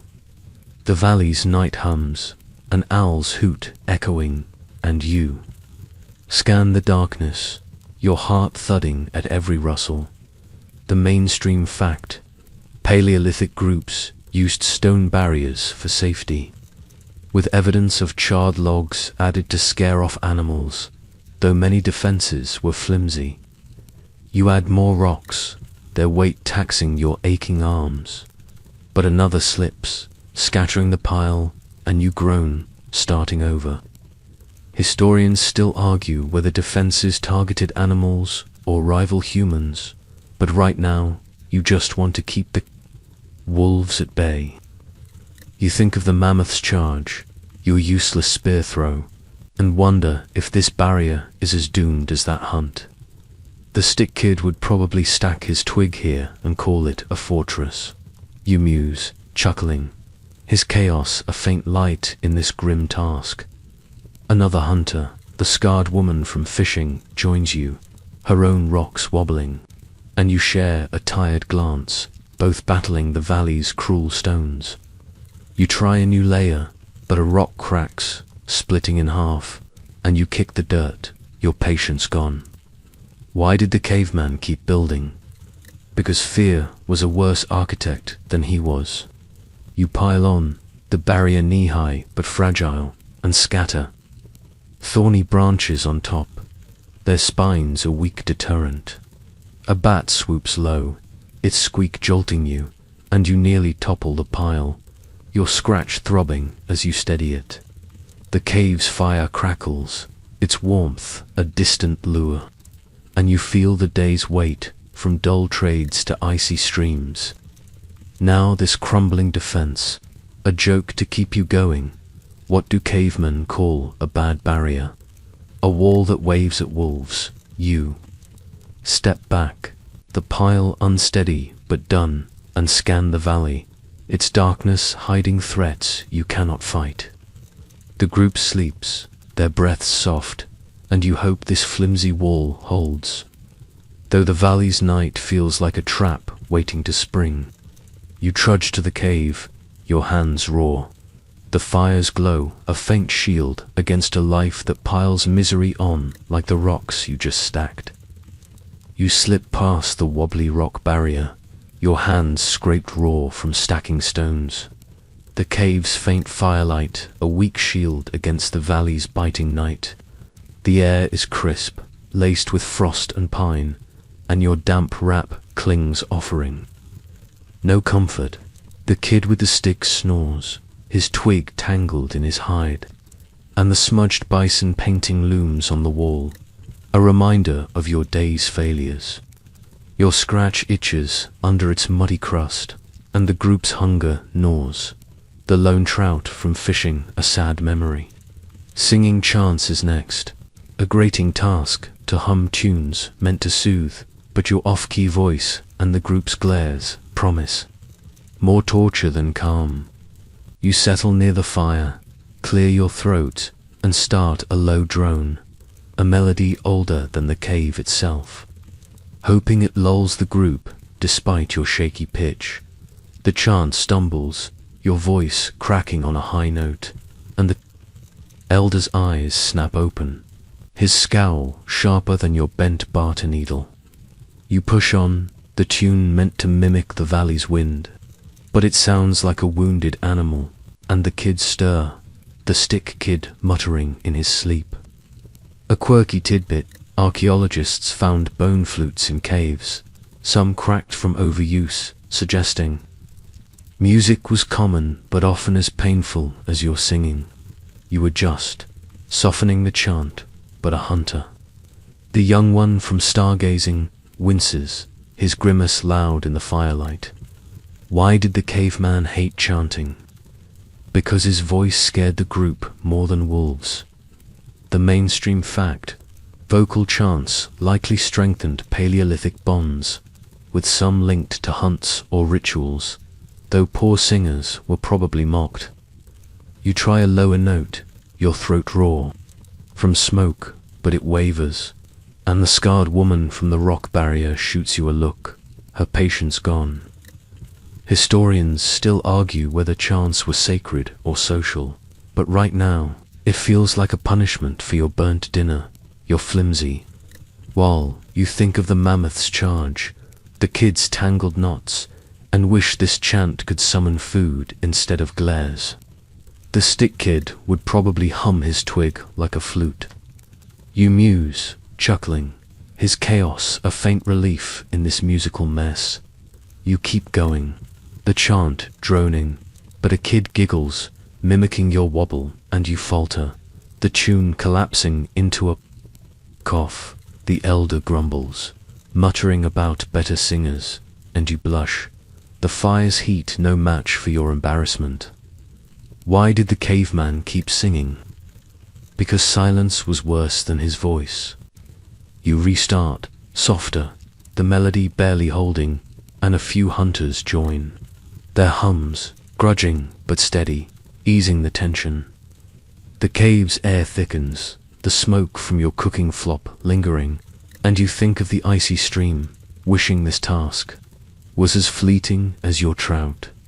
A bat's squeak pierces the night outside, and you flinch, your chant breaking again, the group's eyes darting to the barrier. You sigh, picking up the tune, the fire's crackle a kinder sound than your voice. A joke to keep you humming. What do cavemen call a bad chant? A howl that wakes the dead. You let the melody fade, The cave quieter but no calmer, and lean back, your throat sore, the day's miseries, from dull trades to crumbling rocks, piling up, the valley's night deepens, its cold mocking your shaky song. Another reminder why this Stone Age life is a relentless, off-key slog. You let the chant fade, your throat roar from the off-key disaster, the cave's firelight dimming as the embers sputter, still reeking of burnt hair. The kid with the stick sleeps, his twig a silent menace, and the smudged bison painting looms, mocking your failures. The valley outside is a frozen void, its night air sharp with frost, seeping past your flimsy rock barrier. Your scratch itches under its muddy crust, and the group's hunger claws, your lone trout long gone, checking. Traps is next, a heartbreaking trek to snares you set for small game. But the valley's empty vines promise only dust and disappointment. You grab a woven basket, its fibers frayed, and slip past the barrier, your chipped spear in hand. The cold biting your damp wrap as you step into the dark.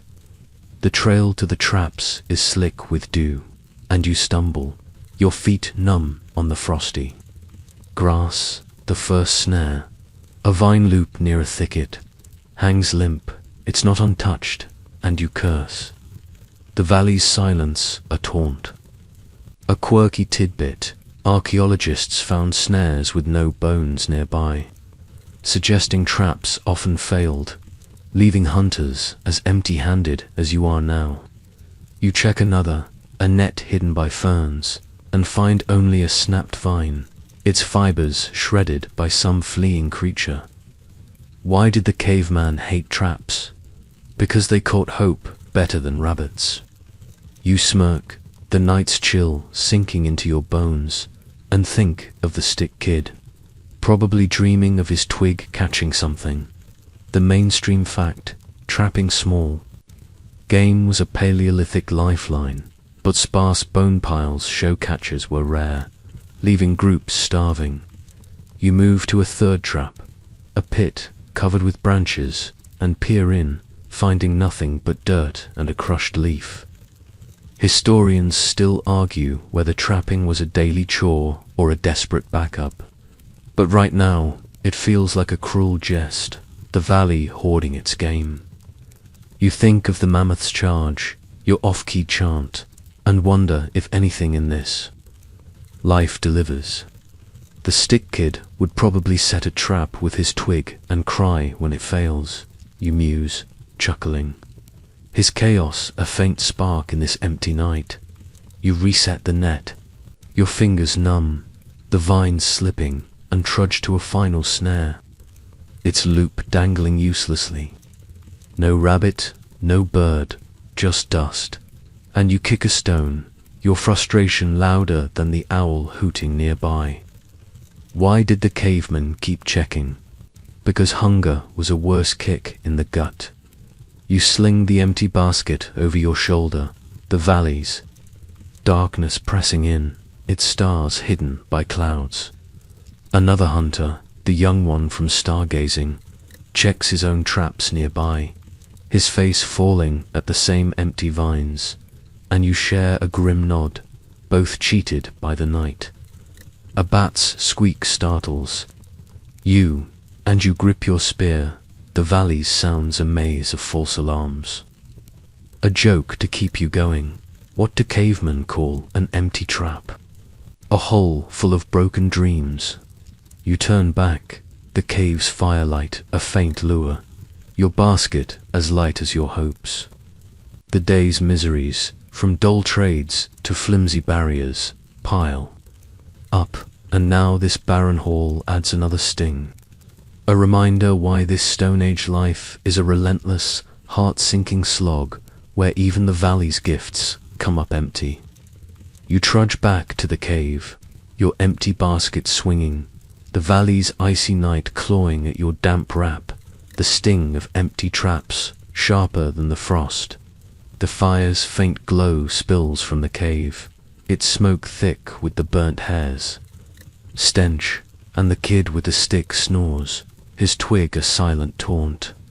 Your scratch throbs under its muddy crust, and the group's hunger is a living thing, your lone trout and bitter greens long gone.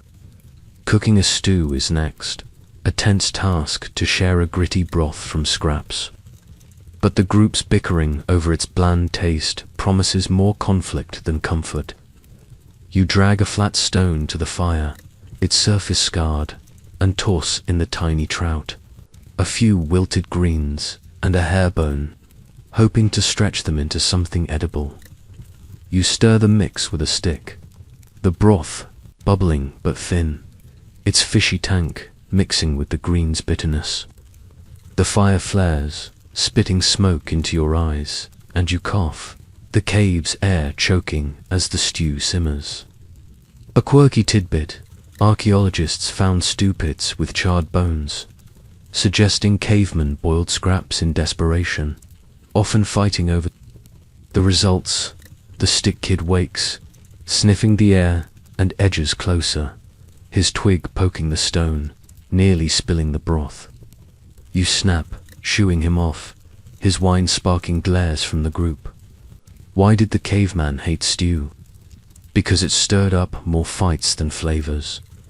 The mainstream fact: communal meals were Paleolithic rituals, but bone scraps show they were often meager, sparking disputes over portions. You taste the broth, wincing at its gritty blandness, and add a crushed garlic bulb, its sting no match for the group's hunger. Historians still argue whether meals united or divided groups, but right now, the scarred woman from fishing grumbles, claiming the trout was hers, and the young hunter from traps snaps back, his empty basket fueling his temper. You think of the mammoth's charge, your off-key chant, and wish this stew could fill hearts as well as bellies. The stick kid would probably dunk his twig in it and call it soup, you muse, chuckling, his chaos a faint light in this brewing storm. You serve the stew in gourds, the portions tiny, and the elder takes his first, his scowl deepening at the taste. The group bickers, voices rising, and you sigh, your own gourd barely warm in your hands. Why did the caveman keep cooking? Because hunger yelled louder than the fights. You sip the broth, its grit catching in your teeth, and feel the day's weight. From empty traps to flimsy barriers, now this squabble over scraps. Another hunter shoves the stick kid, who whines, spilling his share, and you intervene, your patience gone. The cave's fire crackles, its warmth no shield against the tension, and you think of the smudged bison painting, its failure matching this meal. A bat's squeak echoes outside, but the group's arguing drowns it, the valleys. Night indifferent to your strife. A joke to keep you stirring. What do cavemen call a bad stew? A broth that brews bad blood. You lean back, the fire's embers fading, the cave a cauldron of discontent. The day's miseries, from dull trades to icy streams, pile up, and now, this tasteless fight adds another sting. A reminder why this Stone Age life is a relentless, bitter slog, where even shared meals taste of defeat. You lean away from the fire, the gritty stew's aftertaste lingering, the cave's air thick with the group's bickering over the bland broth. The fire's embers pulse weakly, casting shadows on the smudged bison painting, and the kid with the stick, now sulking after spilling his share, clutches his twig like a grudge. The valley outside is a frozen void, its night air seeping past your flimsy rock barrier, chilling your damp wrap. Your scratch stings under its muddy crust, and the group's hunger remains. The tiny trout and bitter greens no match for their need. Debating migration is next, a heated clash over paths to a new valley. But the group's frayed tempers promise fights over fantasies of better lands. You settle near the fire, joining a tense circle of hunters. Their faces hard in the flickering light, and argue for staying. Your voice hoarse from the off-key chant. You point to the stream, its trout, however scarce, and the cave's shelter. But the scarred woman from fishing cuts you off, insisting a new valley has richer game. Her voice rises, sharp as her jaws scar, and you counter, warning of unknown cliffs. Your dirtsmid map in the cave floor ignored. A quirky tidbit: archaeologists found seasonal campsites with mixed tools, suggesting migrations often led to dead ends, groups returning to old haunts. The young hunter from traps snaps, favoring the move, his empty basket fueling his hope for deer herds. And you sigh, the group's shouts drowning the fire's crackle. Why did the caveman hate debates? Because they fought over dreams nobody had seen.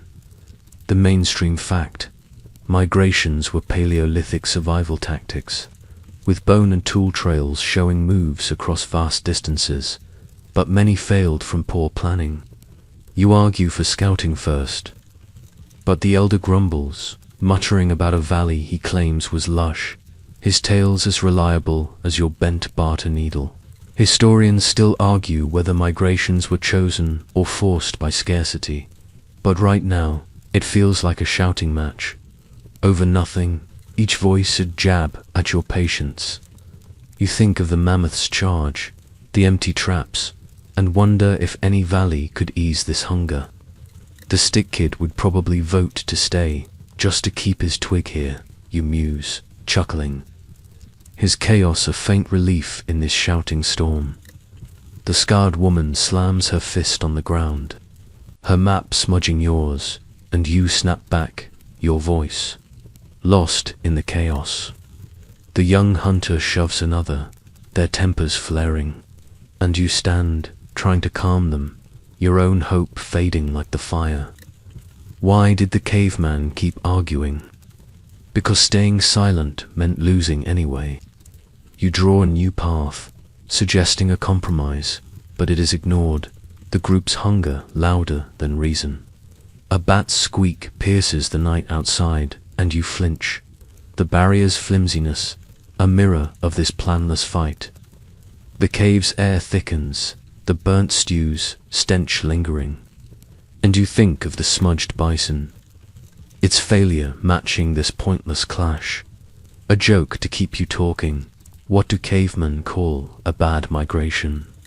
A trek to nowhere with extra yelling. You sit back, the fire's glow fading, the debate unresolved, the group's voices hoarse but unyielding.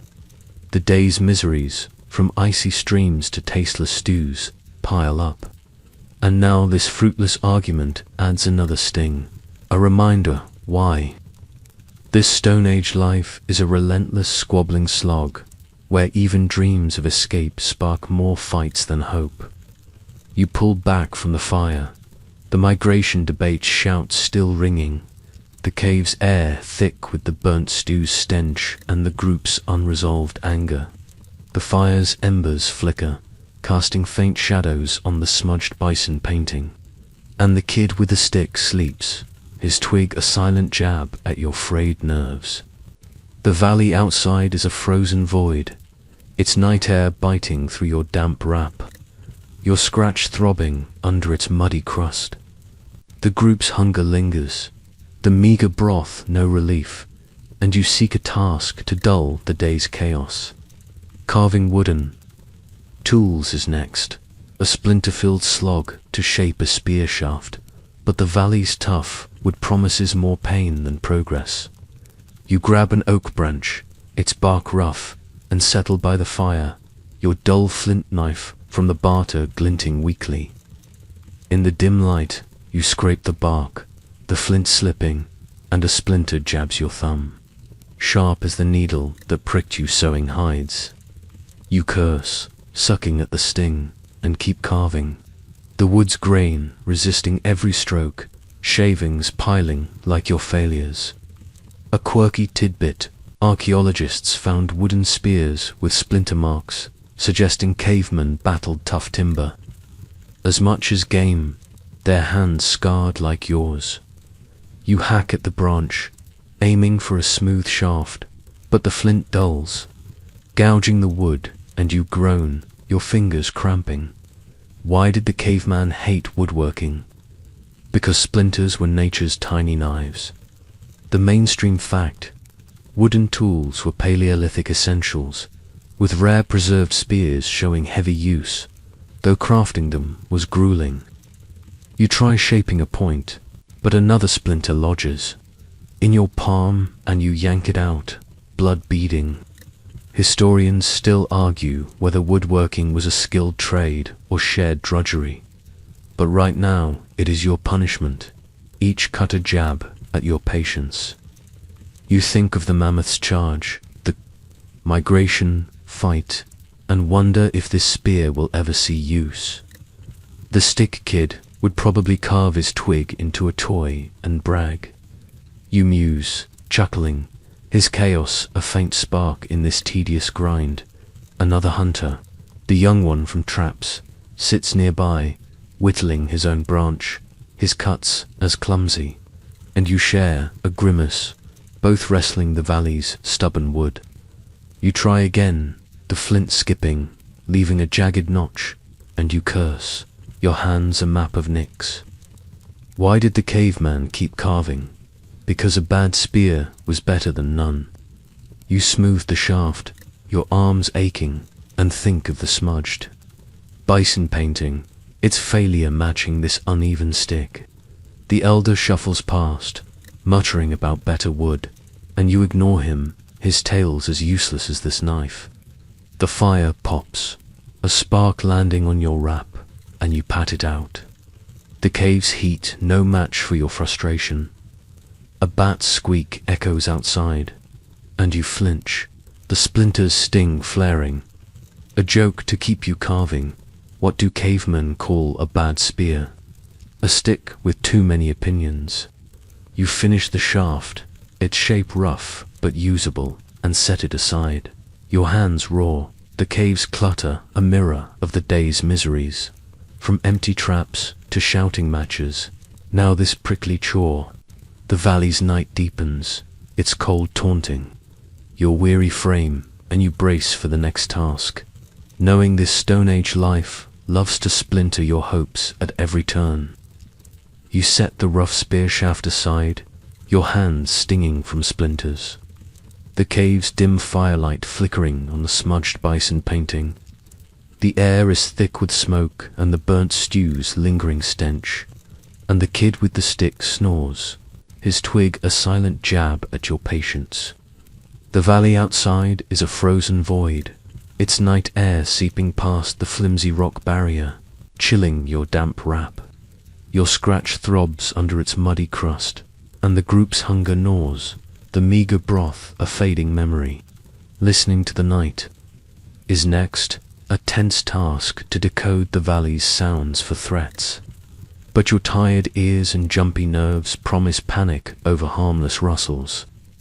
You grab your chipped spear, its weight a grim comfort, and step outside, the cold biting as you stand still, straining to hear the valley's whispers.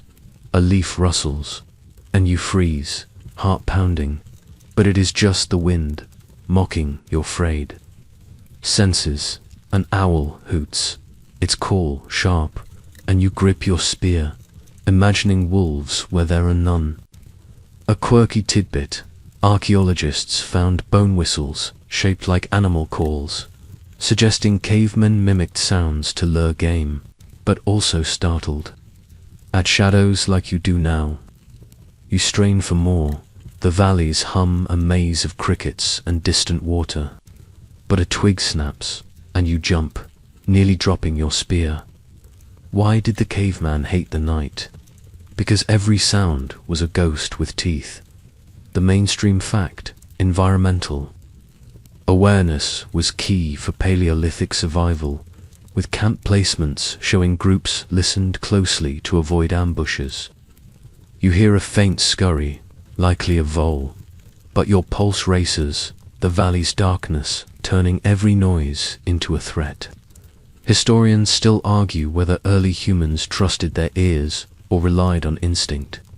But right now, it feels like a cruel game, your nerves frayed from the day's failures.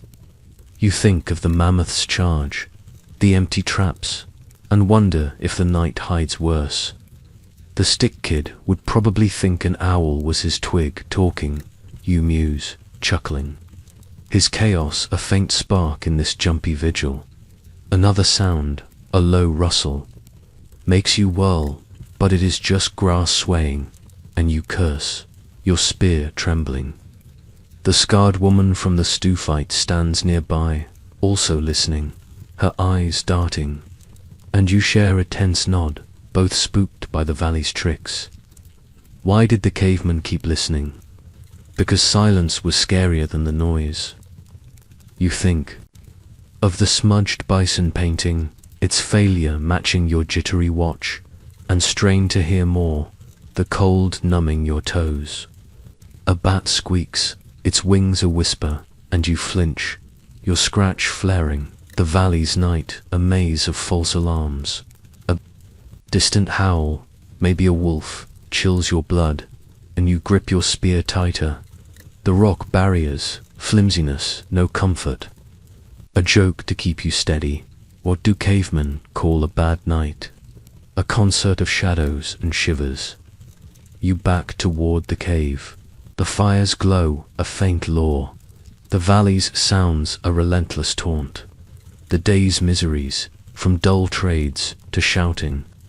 Matches pile up, and now this jumpy watch adds another sting.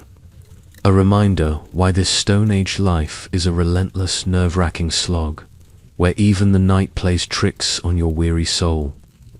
You slip back into the cave, your nerves frayed from the valley's taunting night sounds, the faint howl still echoing in your ears. The fire's embers glow weakly, casting shadows on the smudged bison painting, and the kid with the stick snores, his twig a silent jab at your jittery state. The air is thick with smoke and the burnt stew's stench, and your damp wrap clings offering no warmth against the frost seeping past the flimsy rock barrier. Your scratch itches under its muddy crust, and the group's hunger lingers. The empty traps a fresh wound. Cleaning the cave is next, an endless chore to sweep dirt that returns by dawn. A futile fight against the valley's relentless mess. You grab a bundle of dry ferns, their crisp scent sharp, and start brushing debris from the cave floor. The fire's faint heat a thin comfort as you work. You sweep flint shavings from your bloody tool-making, their grit piling near the wall. But dust swirls, stinging your eyes, and you cough, the cave's air choking. A quirky tidbit, archaeologists found caves with swept floors. But dirt layers suggest cleaning was a losing battle, the mess creeping back like a tide. You brush away, bone scraps and ash, the ferns fraying, and a stray vine from the kids not lessened tangles your feet, nearly tripping you. Why did the caveman hate cleaning? Because dirt was a guest that never left. You smirk, thinking of the stick kid, who'd probably sweep his twig into the fire and call it tidy. The mainstream fact.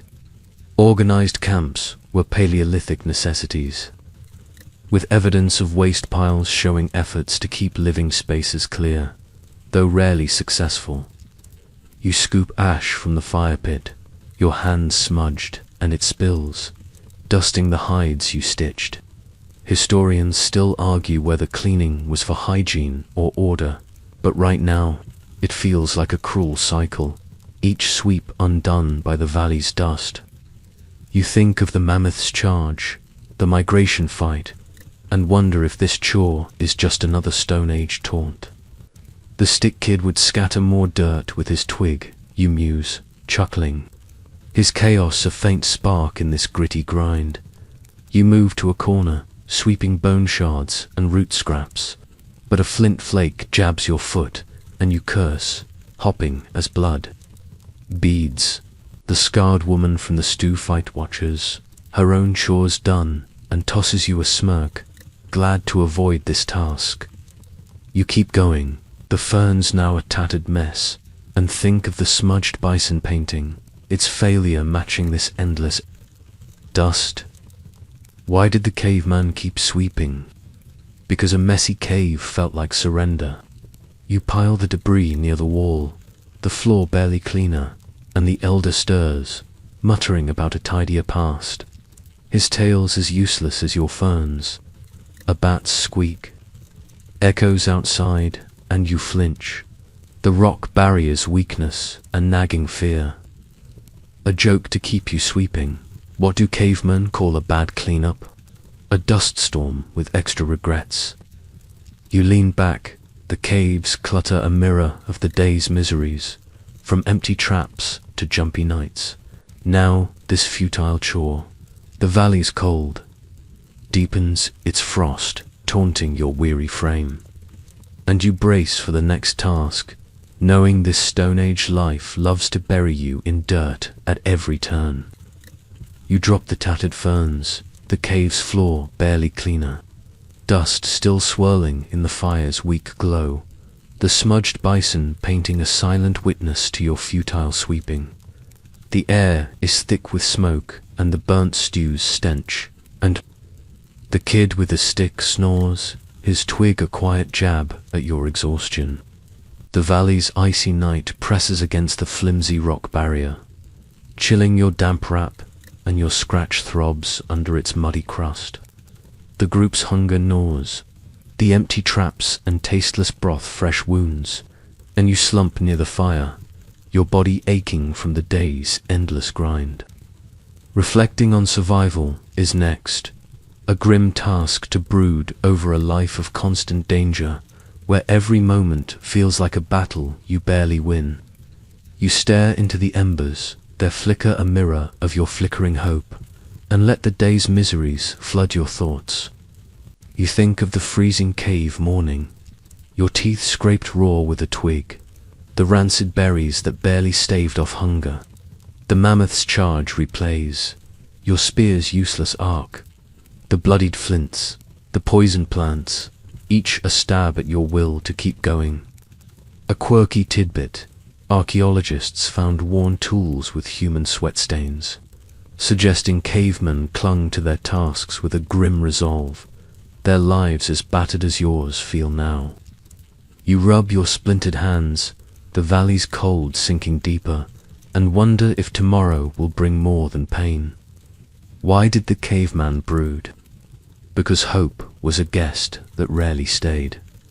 The mainstream fact, Paleolithic life was a daily struggle, with skeletal evidence of stress fractures showing bodies pushed to their limits by survival's demands. You think of the group, their bickering over stew, the migration fight, and feel their weight. Each person a fragile thread in a fraying net. Historians still argue whether early humans reflected on their plight or just endured. But right now, the cave's silence forces you to face it, each failure a stone in your chest. The stick kid would probably brood over losing his twig, you muse, chuckling, his chaos a faint light in this dark spiral. You recall the smudged bison painting, its failure a match for your own, and the empty traps. Their dust a taunt. The fire pops, a spark landing on your wrap, and you brush it off, your scratch flaring under its muddy seal. You think of the off-key chant, the jumpy night watch, and how the valley seems to thrive on your misery. Why did the caveman keep going? Because stopping meant the valley won. You glance at the group, their soft breaths a reminder of why you endure, though the thought brings no comfort.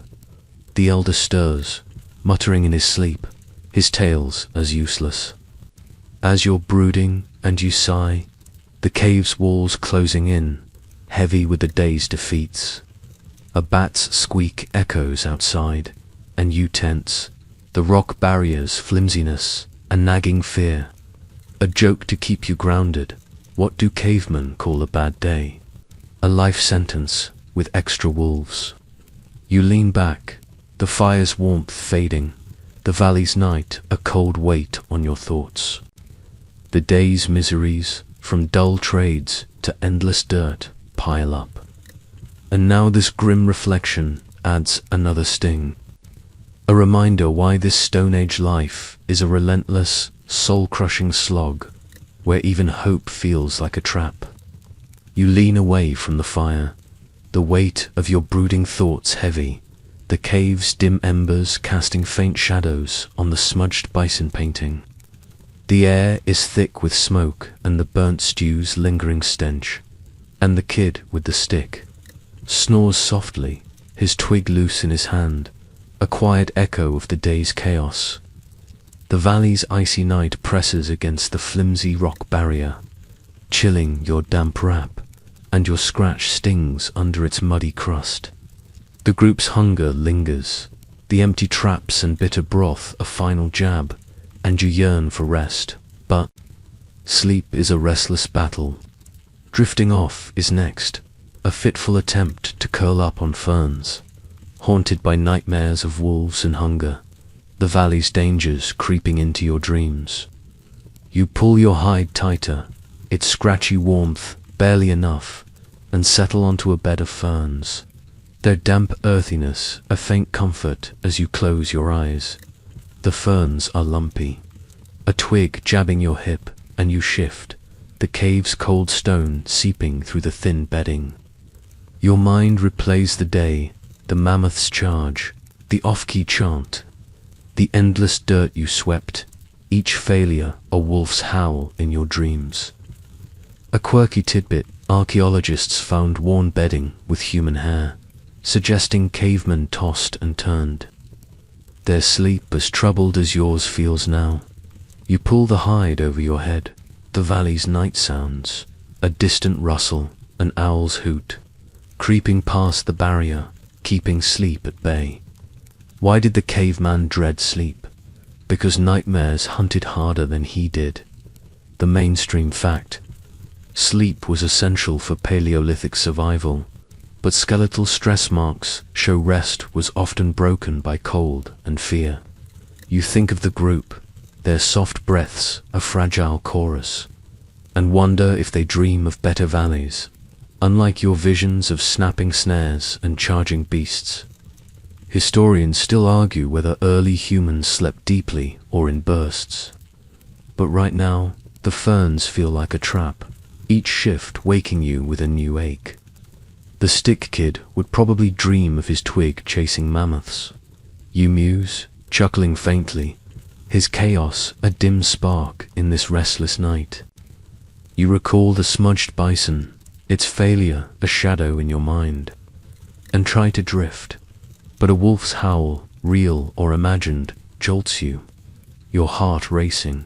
You curl tighter, the fire's last warmth fading, and try again, the cave's silence heavy, with the day's miseries, from dull trades to jumpy watchers. Why did the caveman keep trying to sleep? Because even nightmares beat another dawn of hunger. A bat's squeak echoes outside, and you tense. The barriers, flimsiness, a nagging fear, your scratch flaring. A joke to ease you off. What do cavemen call a bad dream?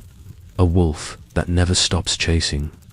You breathe deeply, the ferns scent, pulling you under, but sleep comes in fits. The valley's dangers, stalking your rest. A final sting in a life that never lets you escape its grip. Your breath slows. The cave's faint pulse wrapping you. The fire's embers a dying glow in the smoky air. The valley outside is still, its frost a silent weight. The stars hidden but pressing down, their cold light a distant promise of dawn. You sink into the ferns, their dampness a cradle, the kid's soft snores, the elder's steady rhythm, a quiet lullaby in the dark. But the day's failures, the mammoth's roar, The empty snares slip away, each worry fading like smoke in the night. The smudged bison stands guard, its flawed lines a story of your struggle, now softening into dreams. You are safe, the barrier frail but holding the group near. Sleep creeps in, a gentle wave, carrying you into the valley's quiet heart, where fears dissolve and rest, however fleeting, claims you at last. Asterisk, sweet dreams.